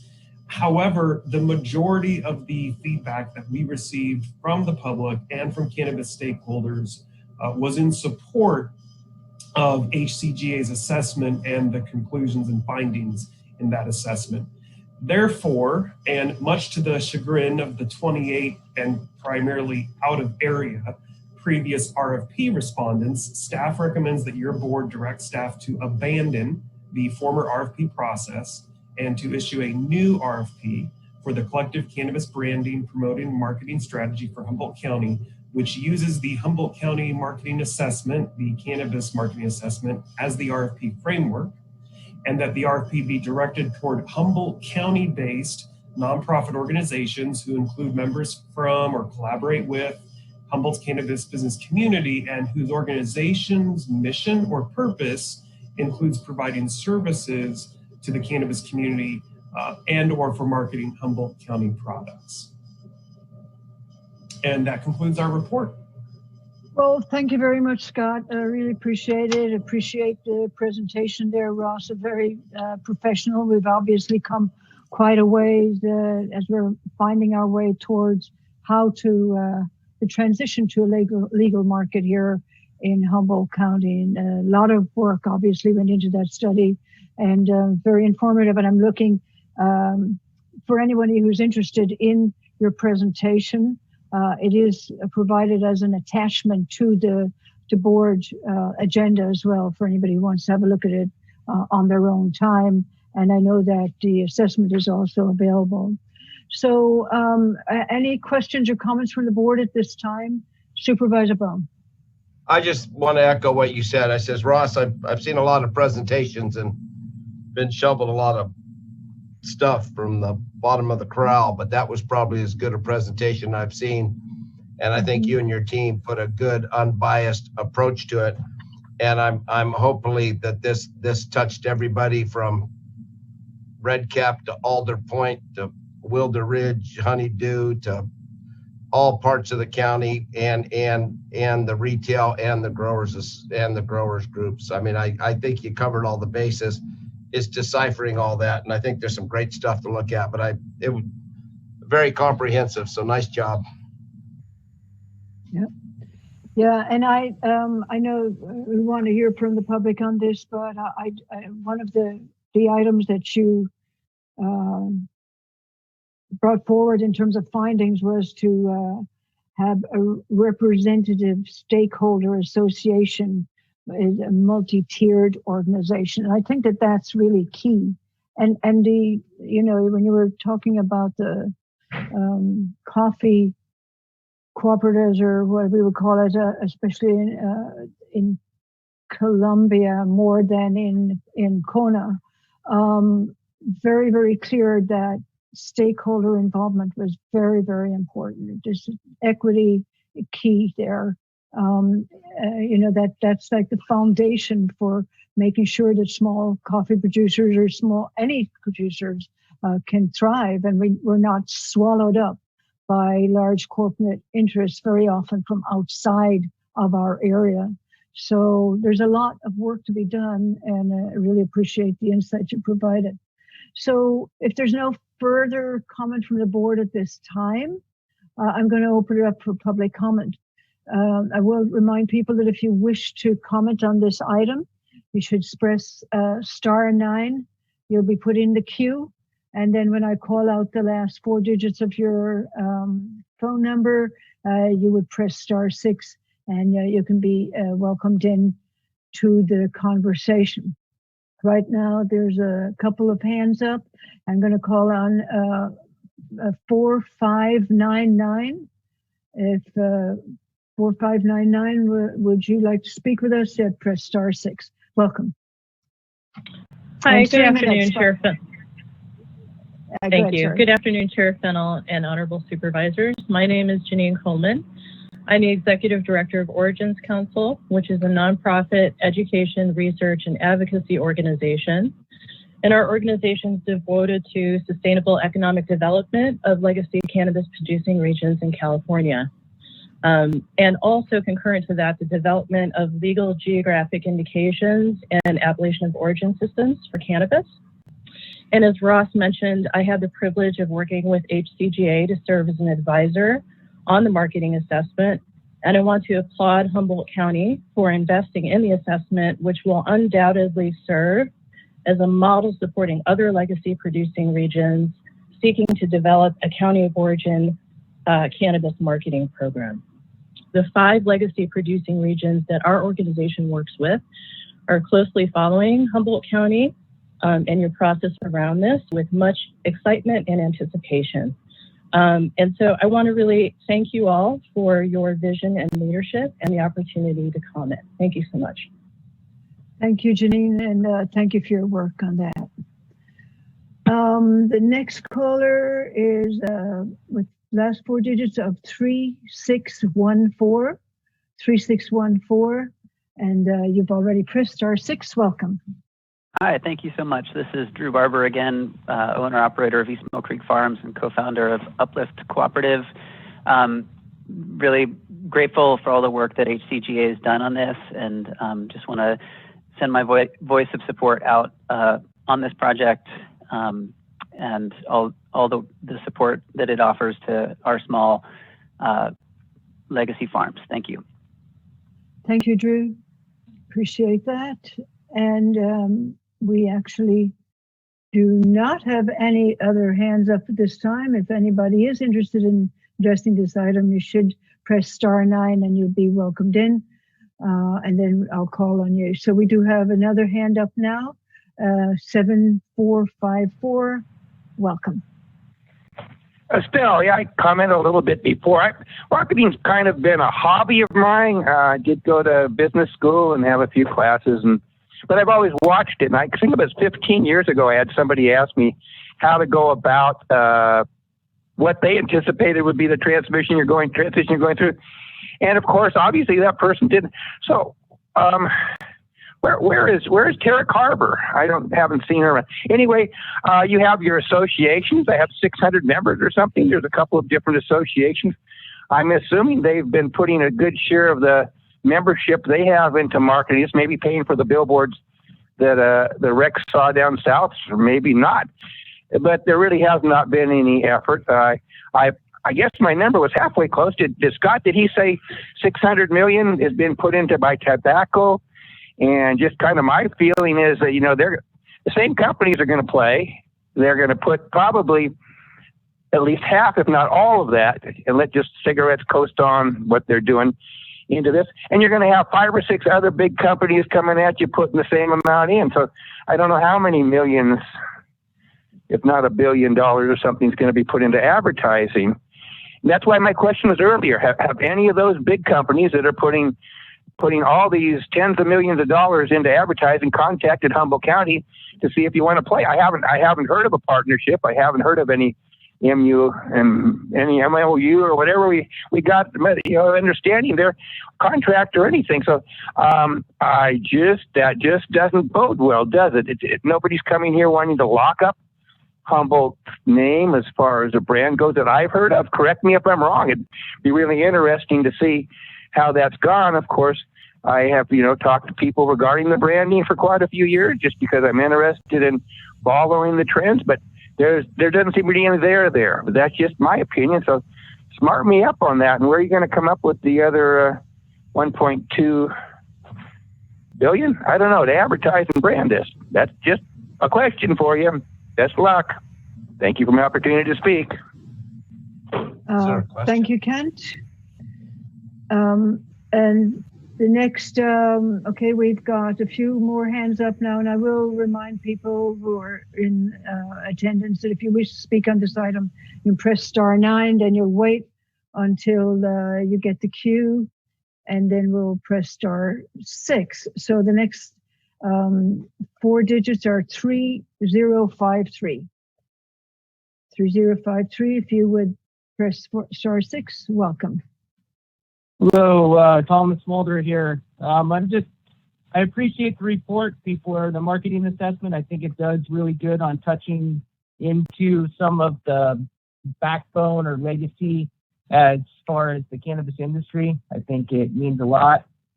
I think responding, the reason you aren't seeing a lot of those other investments or people trying to do marketing and stuff like that, those people, you can't fake craft. So a bunch of people came in and they're selling off a bunch of paper stocks, paper shares. They're going belly up. The people that have been around and know the legacy, know the history, know genetics, know microclimates, and know how to produce the true craft of Humboldt, that's what we're about. And we're here to stay for generations to come. So thank you for the opportunity to speak, and thank you for this marketing assessment. Thank you, Thomas. The next number in line is 9493. 9493, if you would press *6. Welcome. Hello, this is Dylan Mattoll again, owner of Mattoll Valley Sungrown and Honeydew. And this conversation ties into what we spoke to earlier when talking about the Trellis for Appalachians and cooperatives. And I think that I just want to offer my full support for this assessment that HCGA has put forward. I've read it, every word of it, and there's obviously always room for improvement, but I think it's a great template for us to work from. And I think that kind of to reply to Kent's remarks about where's the big outside players coming in, this is kind of the opposite of that. This is what we're looking for, is a program of marketing that comes from the farmers, from the communities that are Humboldt. We don't want to be represented by somebody from LA trying to say what we think and who we are. So I love that this marketing program really relies on the farmers' involvement and input, and that's the one important thing I would like to make sure stays in this program, is that the farmers and the community members that are paying into this are well represented. So that's my comment. I offer full support of this. Thank you. Thank you, Dylan. Appreciate that. The next number up is 6158. And if you could press *6, you can address the board. 6158. Welcome. Good afternoon, Chair and Supervisors. This is Holly Hall. Are you able to hear me? Yes, we can hear you, Holly. Thank you. I appreciate the presentation today, and I would like to say that I support the recommendations of the report presented by Ross. It aligns with many of our goals to establish cannabis appellations of origin here in Humboldt County and to build resilience in our economy through increasing the value of environmentally friendly cannabis and to stimulate the use of our restaurants and our hotels and sales of our crafts and art. So kudos to a job well done. I have two kind of related comments. One is that it's true, as Ross says, we have a protection established in California for the use of the Humboldt name through our county of origin designation. However, that is not being enforced at this time, even though with the rigorous track and trace metric program in place, it really could be. And I look to you and I look to our agricultural department to help move us down the road towards stimulating enforcement of the protection of our county of origin designation so that we can ultimately stimulate the sales of Humboldt County produced cannabis using the Humboldt name.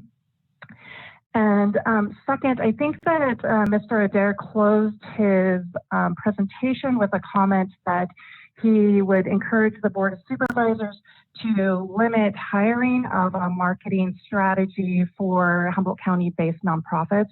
And I may have misunderstood that, but if that is what he said, I unfortunately have to disagree wholeheartedly, as we do not have in Humboldt County any solid number of rigorous marketing strategy development nonprofits, and by limiting eligible applicants to nonprofits that exist within the county, we would be limiting the scope of expertise that we may receive applicants from. Furthermore, I would like to recommend that review of applications for the marketing strategy go through the Trellis program and the community board members that are involved in the Trellis program to inform and make recommendations about which applications we may receive. By using those community boards in the Trellis program, to review and make recommendations about the marketing applicants that we would review. We will be opening up the public process and then help to ensure that we have a marketing program in the end that is fully supported by our community members. Thank you very much. Thank you, Holly. And let's see, we do have some additional hands up here. The next number is 5375. If you could press *6. Welcome. Thank you so much for taking the time to review this assessment. This is Lindsay Jones with Aloha Humboldt, and I'm also the secretary of the Willow Creek Cannabis Alliance, and want to thank HCGA for all of the effort put in for this marketing assessment. It was really an eye-opener looking at how regional marketing has been used historically to be very successful in some regions and then not as successful in others. And I think the ones that were not as successful showcase the lack of participation from producers. So I think it is really important to include all of the stakeholders and then also the stakeholders that are funding the program, which are the cultivation taxpayers.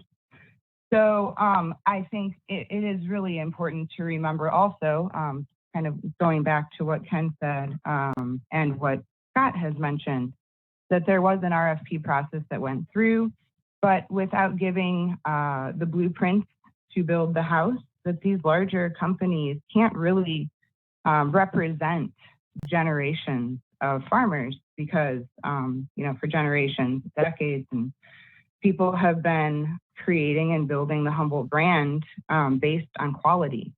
And this quality was only able to happen because of the communities that were there building the shared knowledge of what strains work in the microclimate. And I think that farmers in these regions, in the communities working together, have shown that the quality is the Humboldt brand. So when you're looking through and thinking of how do we move forward and develop this as a group, as a county, that it makes a lot of sense to work with the organizations that are being supported by cultivators, and that regional marketing can be very successful, but it should be inclusive and it should be something where the voice of the producers is heard. And yeah, I think that it's a pretty big thing to have that collaboration between the industry stakeholders, local government, and then well-vetted trade associations, in perpetuity, not just now, not just at the development, but throughout history. This should be a 100-year program, a multi-generational program, supporting Appalachian development and environmental sustainability. And ultimately, then we can see the support of independent producers. And that's what I think we'd all like to see, is the independent producers thrive. And I think that regional marketing can really support that. Thank you for your time. Thank you, Lindsay. Let's see, we do have another caller, 2883. Oh no, sorry, 2223. Welcome. Good morning. This is Craig again from Alpenglow Farms. And I'm really honored to be in the company of these other cultivators and industry participants. HCGA and Ross Gordon did a fantastic job in collecting this data and presenting this. This will be a great starting point to continue the conversation. And as we can tell by this morning's supervisors meeting, cannabis is the driving force of this county. And we're all looking forward towards the future of cannabis shining and not being the dark horse that's kept in the woods. And more this needs to be brought forth from the building department and all the other agencies to really figure out how we can help all these cultivators that are currently engaged participate and the ones that were maybe pushed to the side. Thank you again for this time to comment, And thank you, HCGA and Ross Gordon, for putting together such a nice presentation. Thank you, Craig. And now we do have 2883. 2883, if you could press *6, welcome. Hi, good morning or good early afternoon. My name's Heather Burke, B-U-R-K-E. I'm an attorney and I work for a law firm called Origin Group Law, which is myself and my business partner. I just moved to Benbow from Nevada City, where our law firm was located, or half of it now is located. And I moved here because I represent predominantly cannabis farmers and legacy cannabis farmers, to be more specific. That's sort of our focus of our law firm.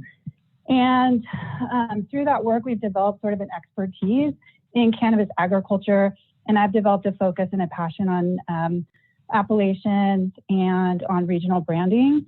And I was so excited to read HCGA's marketing assessment because it feels like everything we've asked for over time.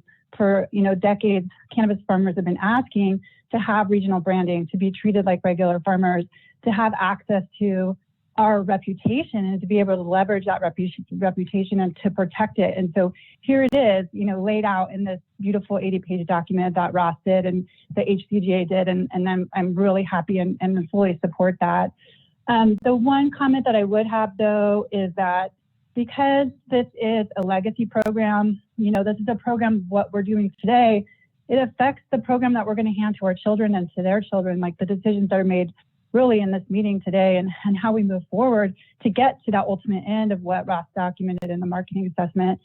And one thing that I don't think is super clear or clear enough, I think it's mentioned, but it needs to be more clear, is that the regional dynamics for Humboldt County, like the different growing regions and the different production regions, like we have the cannabis produced in some places and manufactured and distributed in others, those are really assets. They're not liabilities. And we should take this chance right now to make sure those are addressed early.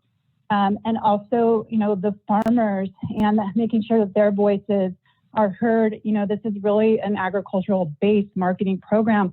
And so the agricultural producers need to have their voice heard in a proportional way. So my suggestion to the board today is to either create an ad hoc committee, which may be too much work, but to address how decisions are made to get to the marketing assessment in a way that farmers and regional dynamics can be heard proportionally and have their voice heard proportionally, or perhaps just to insert an additional, recommendation 31 in the marketing assessment before it goes out for an RFP, that regional dynamics and farmer relations and farmer voice in the marketing efforts by the county need to prioritize those aspects of, something that really makes this county great.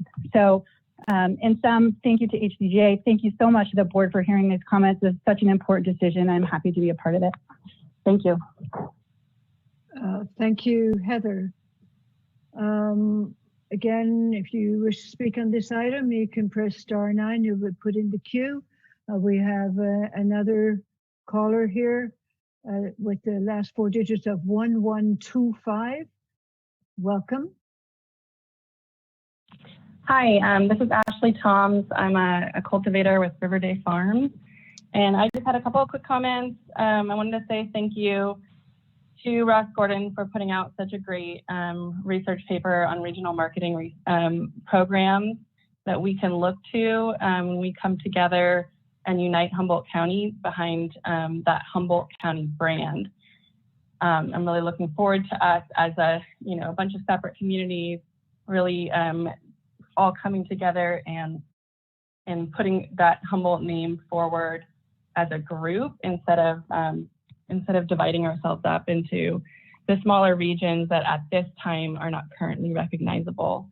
Also, I wanted to make a comment that I would like to see this go to local control so that this stays within the control of local cultivators and other associated businesses, because this is our money and this is our brand, this is our name. And so I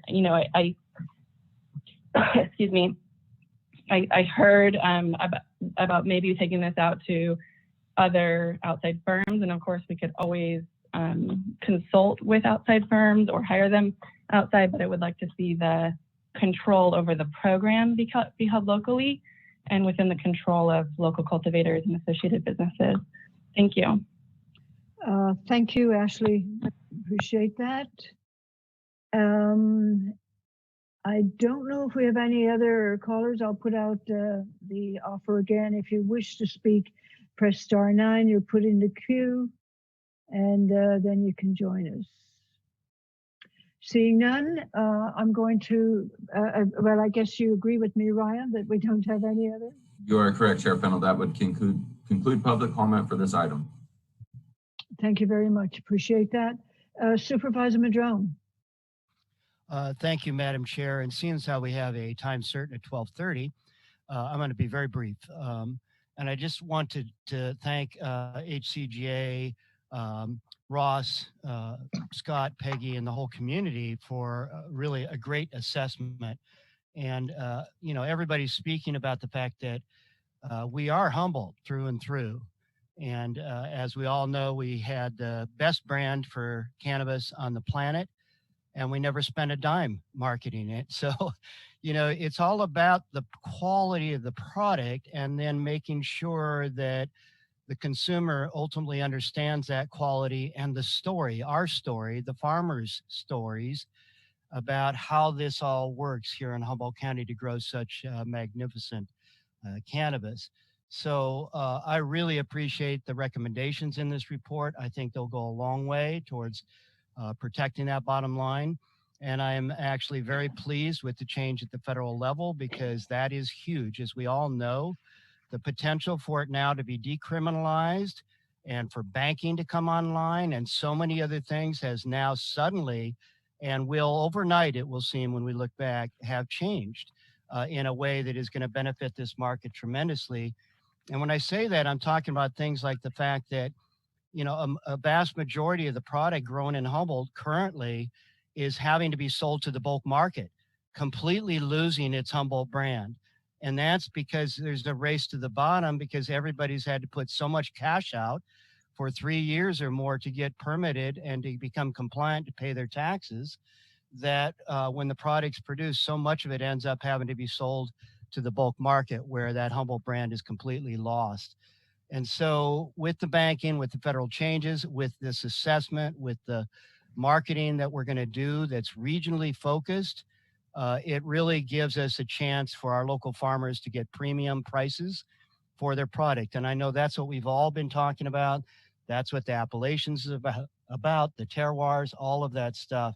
So I absolutely support this marketing approach being controlled by local entities, however we ultimately form those committees and or hire local nonprofits with local expertise so that the story is coming from this community. So many people have talked about that today in a very eloquent way, and I support that wholeheartedly.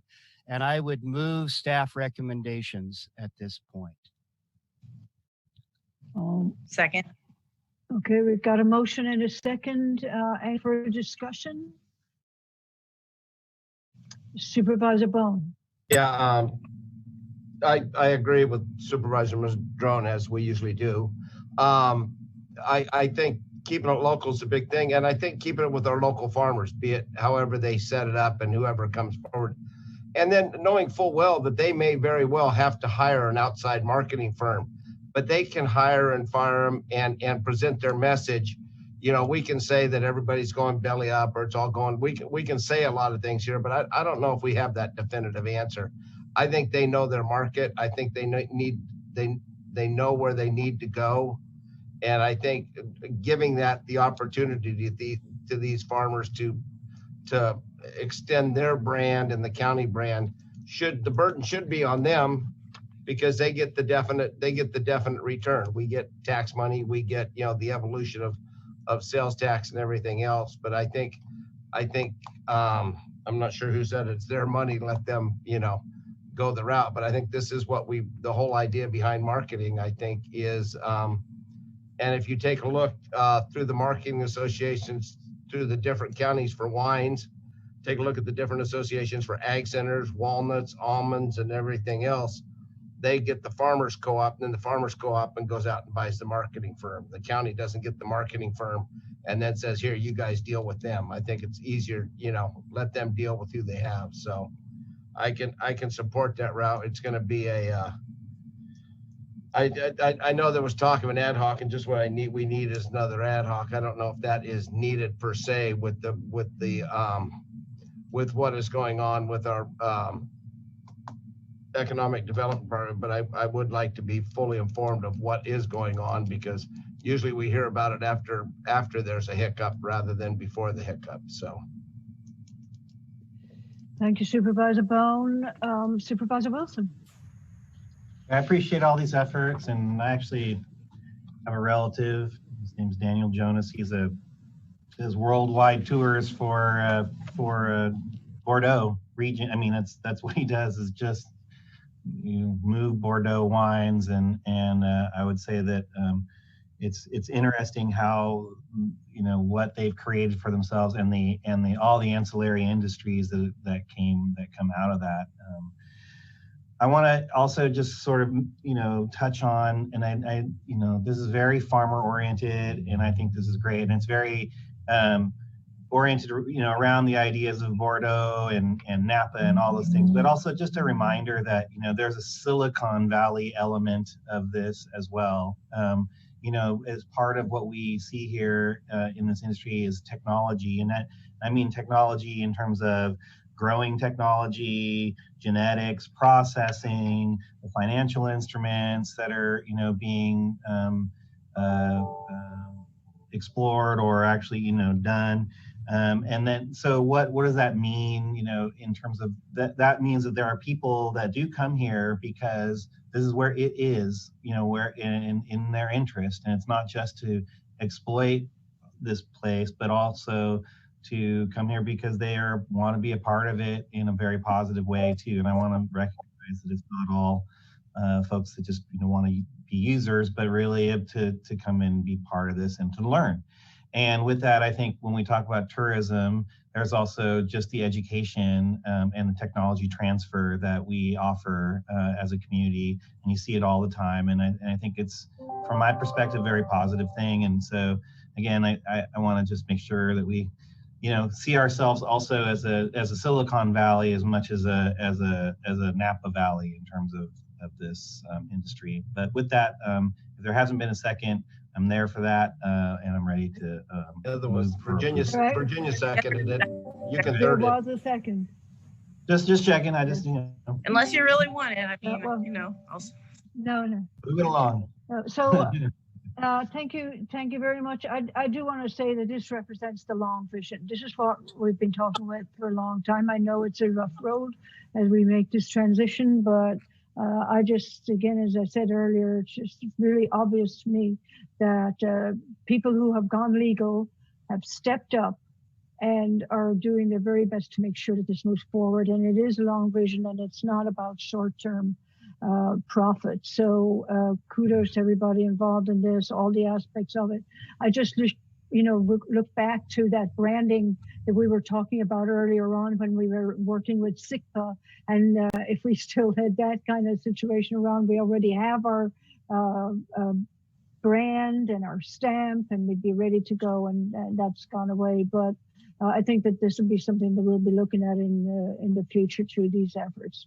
So anyway, thank you to everybody, and let's take a roll call vote on that, Ryan. Thank you. Supervisor Madrone? Yes. Supervisor Bass? Yes. Supervisor Fennell? Yes. Supervisor Bohn? Yep. And Supervisor Wilson? Yes. Thank you. Passes 5-0.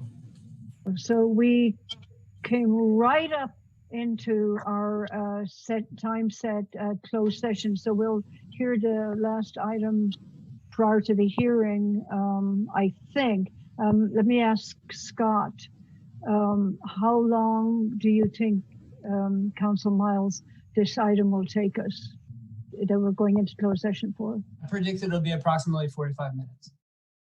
45 minutes. Okay, so we start 12:30. Okay, so maybe we make a goal of being back here at 1:15 to address the Public Works item, or do we want to make Public Works wait until after the hearing? Maybe we will because that's continued. I don't know. Help me with this. Who's interested in moving Better make into it the 1:30 and then I'll closed give session? everybody a chance for a break. Okay, everybody good on that? Alrighty, Bob, you're going to have to stand by a little longer. Sorry about that.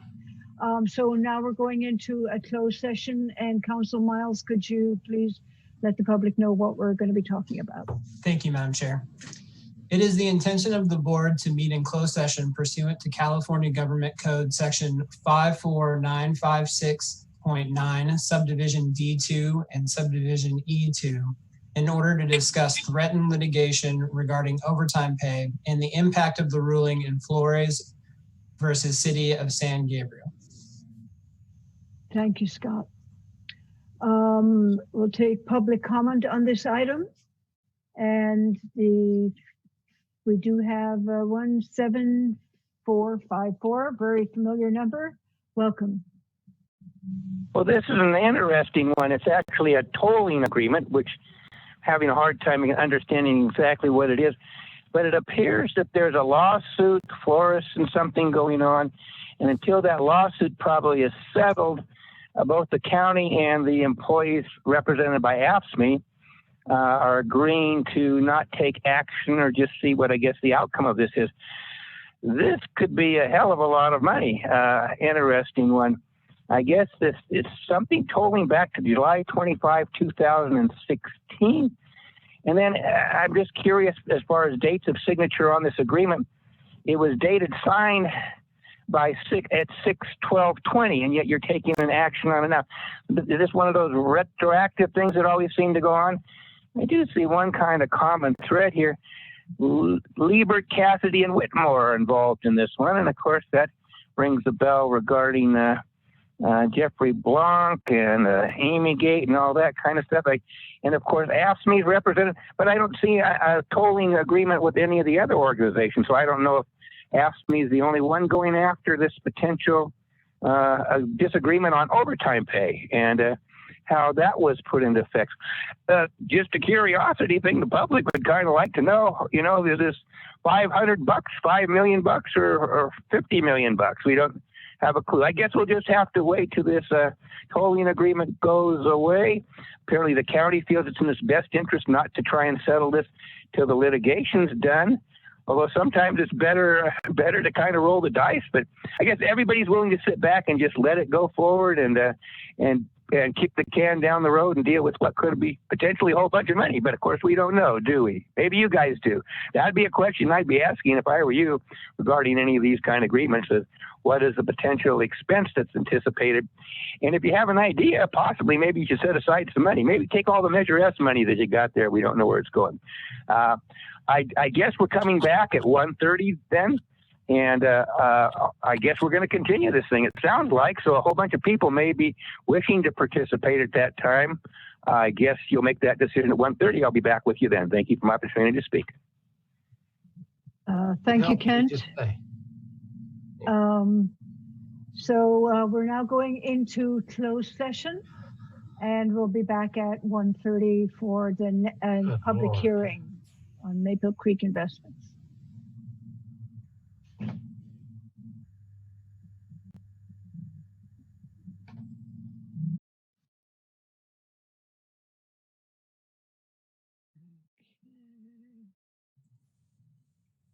Ryan?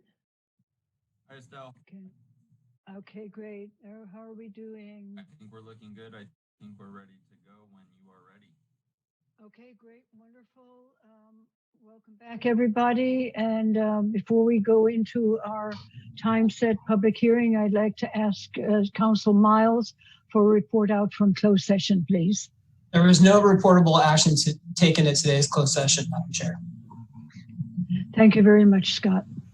Okay, with that, we're now going into a public hearing item. Maple Creek Investments LLC appeal of the Planning Commission, denial of a special permit. I will go to, first of all, I'll open the public hearing, and then we'll go to Director Ford for an outline of where we stand in this particular issue. Thank you, Chair Fennell. Good afternoon. Good afternoon, board members. John Ford with the Planning and Building Department. First, I want to apologize. This was a continued hearing. There are two critical pieces of information that were going to be attachments to this. One is the applicant's responses to the public meetings and some of the concerns that were raised by the board. And then secondly was an alternative that was developed by staff. Those unfortunately were not attached to the board report. And given the fact that this public hearing was technically previously closed, been re-advertised for this meeting, but the real focus would be on this new information.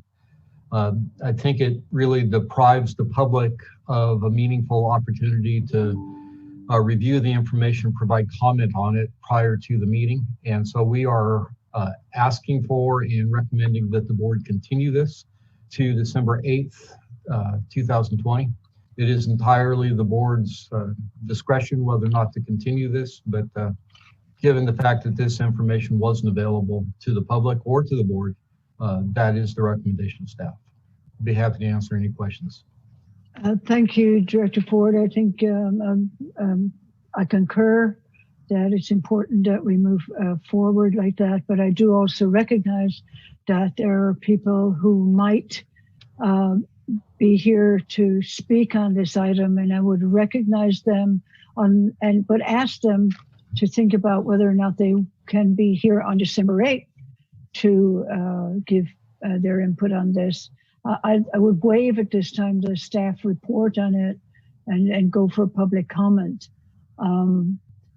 Now, I do see that a number of my colleagues have their hands up. Supervisor Wilson, Supervisor Bohn.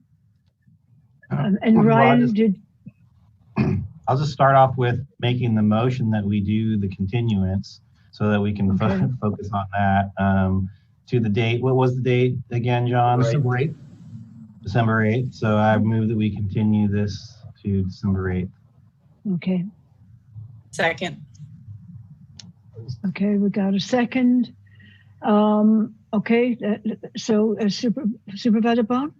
So the hearing's still open, so people that speak today won't be able to speak again on the 8th, and I think people should realize that. We apologize, obviously for this technical glitch, but if you think you're powerful enough to have it rest in our mind for 3 weeks, go for it. But I'm just saying you may want to keep your powder dry and bring it on the 8th. I think those are wise words, Supervisor Bohn. But again, if you can't make it, if you were counting on speaking and you're not going to be able to attend December 8th, now is your chance to speak up.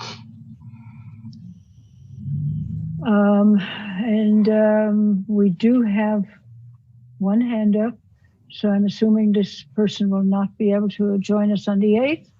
And this is 7454. If you press *6, you can join us. Welcome. Estelle, I wish to make a point of order, and I don't wish to use my time to speak right now, whether or not I'll be able to speak on the 8th. And I wish you to communicate with your county council and ask if it's even legal for us to be precluded from speaking at this time. And I would reserve my right to speak until we get this point of order addressed. I don't believe you can. In prior hearings, I've heard that be said. You can request that we don't repeat ourselves.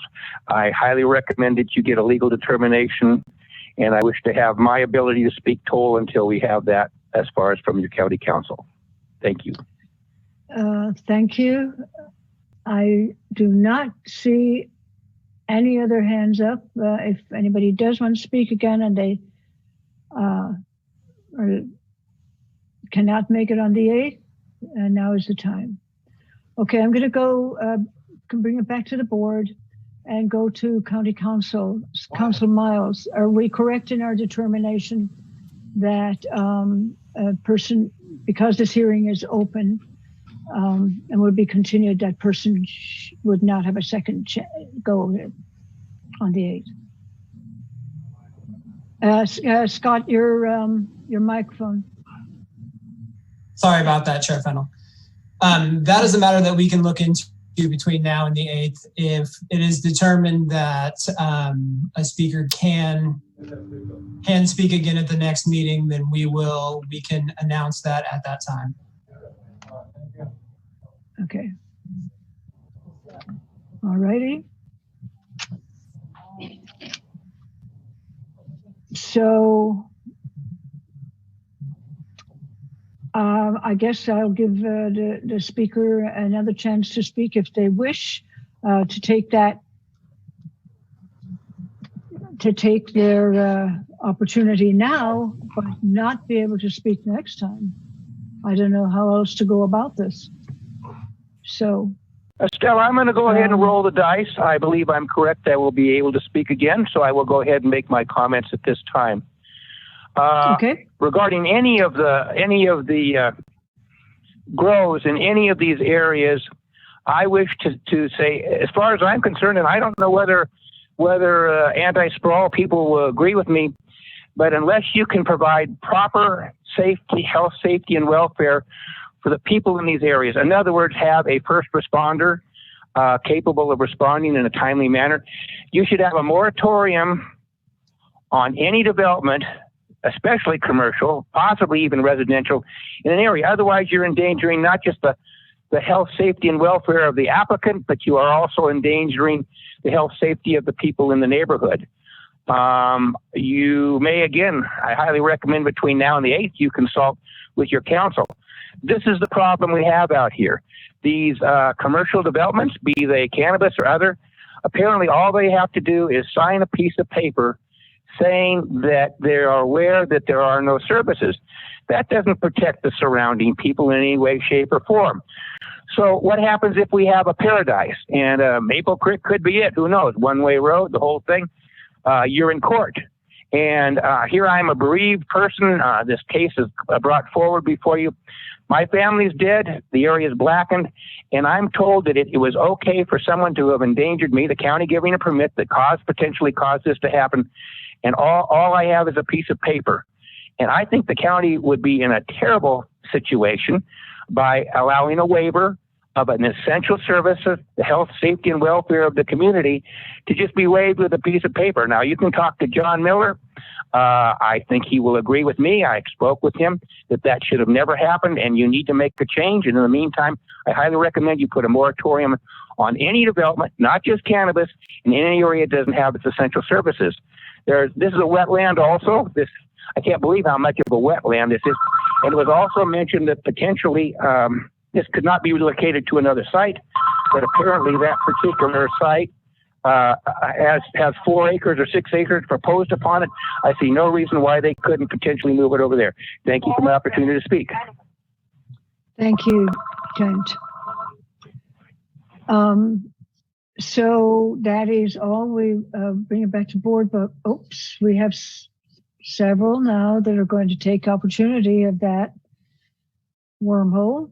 And so we go to, again, I would remind you that we have determined that you may not be able to speak on December 8th if you speak today. Just keep that in mind. Okay, so the next speaker in line is with the last 4 digits of 0219.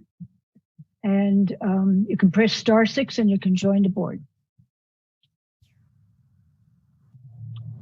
Please press *6 to be heard. Thank you. Welcome. I'm sorry, I missed. I was trying to be on the video call and I missed it. So I don't understand that I'm waiving my right to speak on the December 8th. I don't understand that. So I'm going to decline to speak at this point until I understand what that means. But so anyway, I'm. Okay. Well, let me just let me just reiterate what our counsel said. We cannot determine at this point whether or not it's correct that you will not be able to speak on December 8th because it's a continuance of the hearing that's happening right now. If it is determined that you can speak, you will have a chance. Otherwise, if you speak now, that will be your chance to be heard on this item. and the choice is Okay. yours. Okay, I'll wait to speak on the December 8th then if it's regarding the same issue. Thank you. Yes, thank you. Okay. And the other person with their hand up has the last four digits of 4155. If you press *6, you can speak with the board. Again, that's, if you please, your last four numbers on your phone are 4155. Please press *6. There you go. Welcome. Yes, my name is Joel Gwinnett. We own a property that adjoins this place that you're trying to permit, and you know, it's a real concern to myself and the people that live in the houses that we live there. And part of the time, I mean, something goes wrong up there, and they go to rip them people off. You know, we're right beside it. They can end up at my house or whatever when they're doing it. I mean, it's just right in the middle of the road and right attached to us. I mean, the stink's gonna overwhelm us all summer. I mean, it's just unbelievable that you're trying to put it right in the middle of the road, right before the school. Kids going to school got to drive right through the center of it and be exposed to it. You know, the amount of water everybody's trying to trap up there. You know, the river's about dry now. The guy across the street's trapping everything he can. Now you guys are gonna allow somebody to trap even more over there. I mean, it just don't even stand a chance. The property there, the Dunaways, they have all sorts of property. They could back up Maple Creek Road towards Corbell and get off the road there, so it doesn't affect the whole neighborhood and expose everybody to what goes with the amount of crime that we're having now. And like the fellow brought up earlier, you're out of luck if something goes down up there and you call for a police officer up there. You'd be lucky to get one there in 24 hours. It's just you're really being forced to be exposed, to be right in the middle of it, and it's I just don't see how you could put it right there. I mean, it's anybody that's looking to rip somebody off when it's right in the middle of the highway, you got to almost stop to drive around it. It's just begging to have more problems, and I'm totally lost at how this could even gotten this far, ever been, you know, permitted to even be considered there. You know, they did other grows up there above us where you can't drive there for 10 months out of the year or 9 months out of the year because the road's so bad, and they put a certified grow in up there. They only had to improve the tiny little bit of road in front of his house or in front of the grow, and you can't even, the other 5 miles to get there, you can't even access now. It don't make sense for you what's going on with this. It shouldn't be our lives and shoving it down our throats like this. Thank you, Joel. Okay, thank you. Thank you. Okay, those are all the people who wish to speak on this item, and we have a vote now for a continuance. So I'll go to Ryan for a roll call vote. Thank you, Chair Fennell. Supervisor Wilson? Yes. Supervisor Bohn?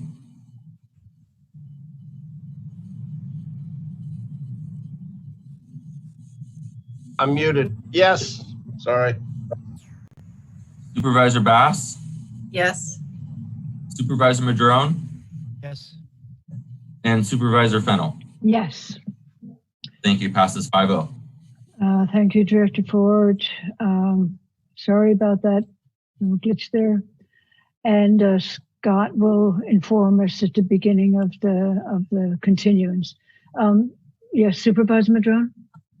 Yes, thank you, Madam Chair. I just wanted to make a quick announcement, brief announcement. The governors of Oregon and California are having a press conference right now, and Warren Buffett and Berkshire Hathaway have agreed to bring down the dams on the Klamath River. So we have agreement. So that is a momentous occasion. I apologize for interrupting, but I thought the public and the board would like to hear that. Thank you. Watching it on Thank you very much. Thank you so much, Supervisor Madrone. Okay, so we're on now to the next item, and this comes to us from Public Works. It is the last item of the day, and it's regarding parking restrictions in King Salmon and the Garberville area. Welcome, Bob. Thank you. Mr. Bronco. Thank you, Madam Chair and board members. This item is an ordinance that will repeal a portion of a no parking zone on Boone Street in King Salmon. Excuse me, Bob, through the chair, may I read the ordinance into the record? Thank you so much, Scott, and I apologize. Yes, please go ahead and read the ordinance into the record. Currently before the board is an ordinance amending sections 431-20 and 431-40 relating to parking restrictions in the King Salmon and Garberville areas of Chapter 1 of Division 3 of Title 4 of the Humboldt County Code. Thank you, Council Miles. Appreciate you keeping us on track there. Back to you, Bob. Thank you. The parking ordinance would repeal a portion of a no parking zone on Boone Street in the King Salmon area that was originally set up to protect a HCSD pump facility so that their maintenance crews could go ahead and access it without needing to worry about vehicles blocking their equipment. At this time, they have different equipment and no longer need a parking zone that is that long, and the fronting property owner has requested that the parking zone be shortened as a result. The second no parking zone is the creation of a temporary no parking zone from 1:30 p.m. to 4:30 p.m. except by permit. And this is intended to be temporary for as long as the bookmobile will be operating in lieu of the library down in the Garberville area. That concludes my staff report. Thank you, Bob. Bring it to the board. Any discussion or comments on this item? Okay. Go to public on this item. Is there any public comment on these parking restriction ordinance? Welcome, 7454. Oh, Christ. Yeah, are these some of the ones that were combined with the other thing? I just had to say that so I could say, yay, Steve Madrone, thank you for telling us about something we've all been waiting for. That's all. Okay, kind of snuck that one in. I apologize. Thank you. Watch. So let's see. Back to the board and Supervisor Wilson. I move that we approve staff recommendation. Second. Thank you very much. Appreciate that. And we'll go to Ryan for a roll call vote. Thank you, Chair Fennell. Supervisor Bohn? Yeah. Supervisor Wilson? Yes. Supervisor Madrone? Yes. Supervisor Fennell? Yes. And Supervisor Bass? Yes. Thank you. Passes 5. Thank you very much. That's it for today.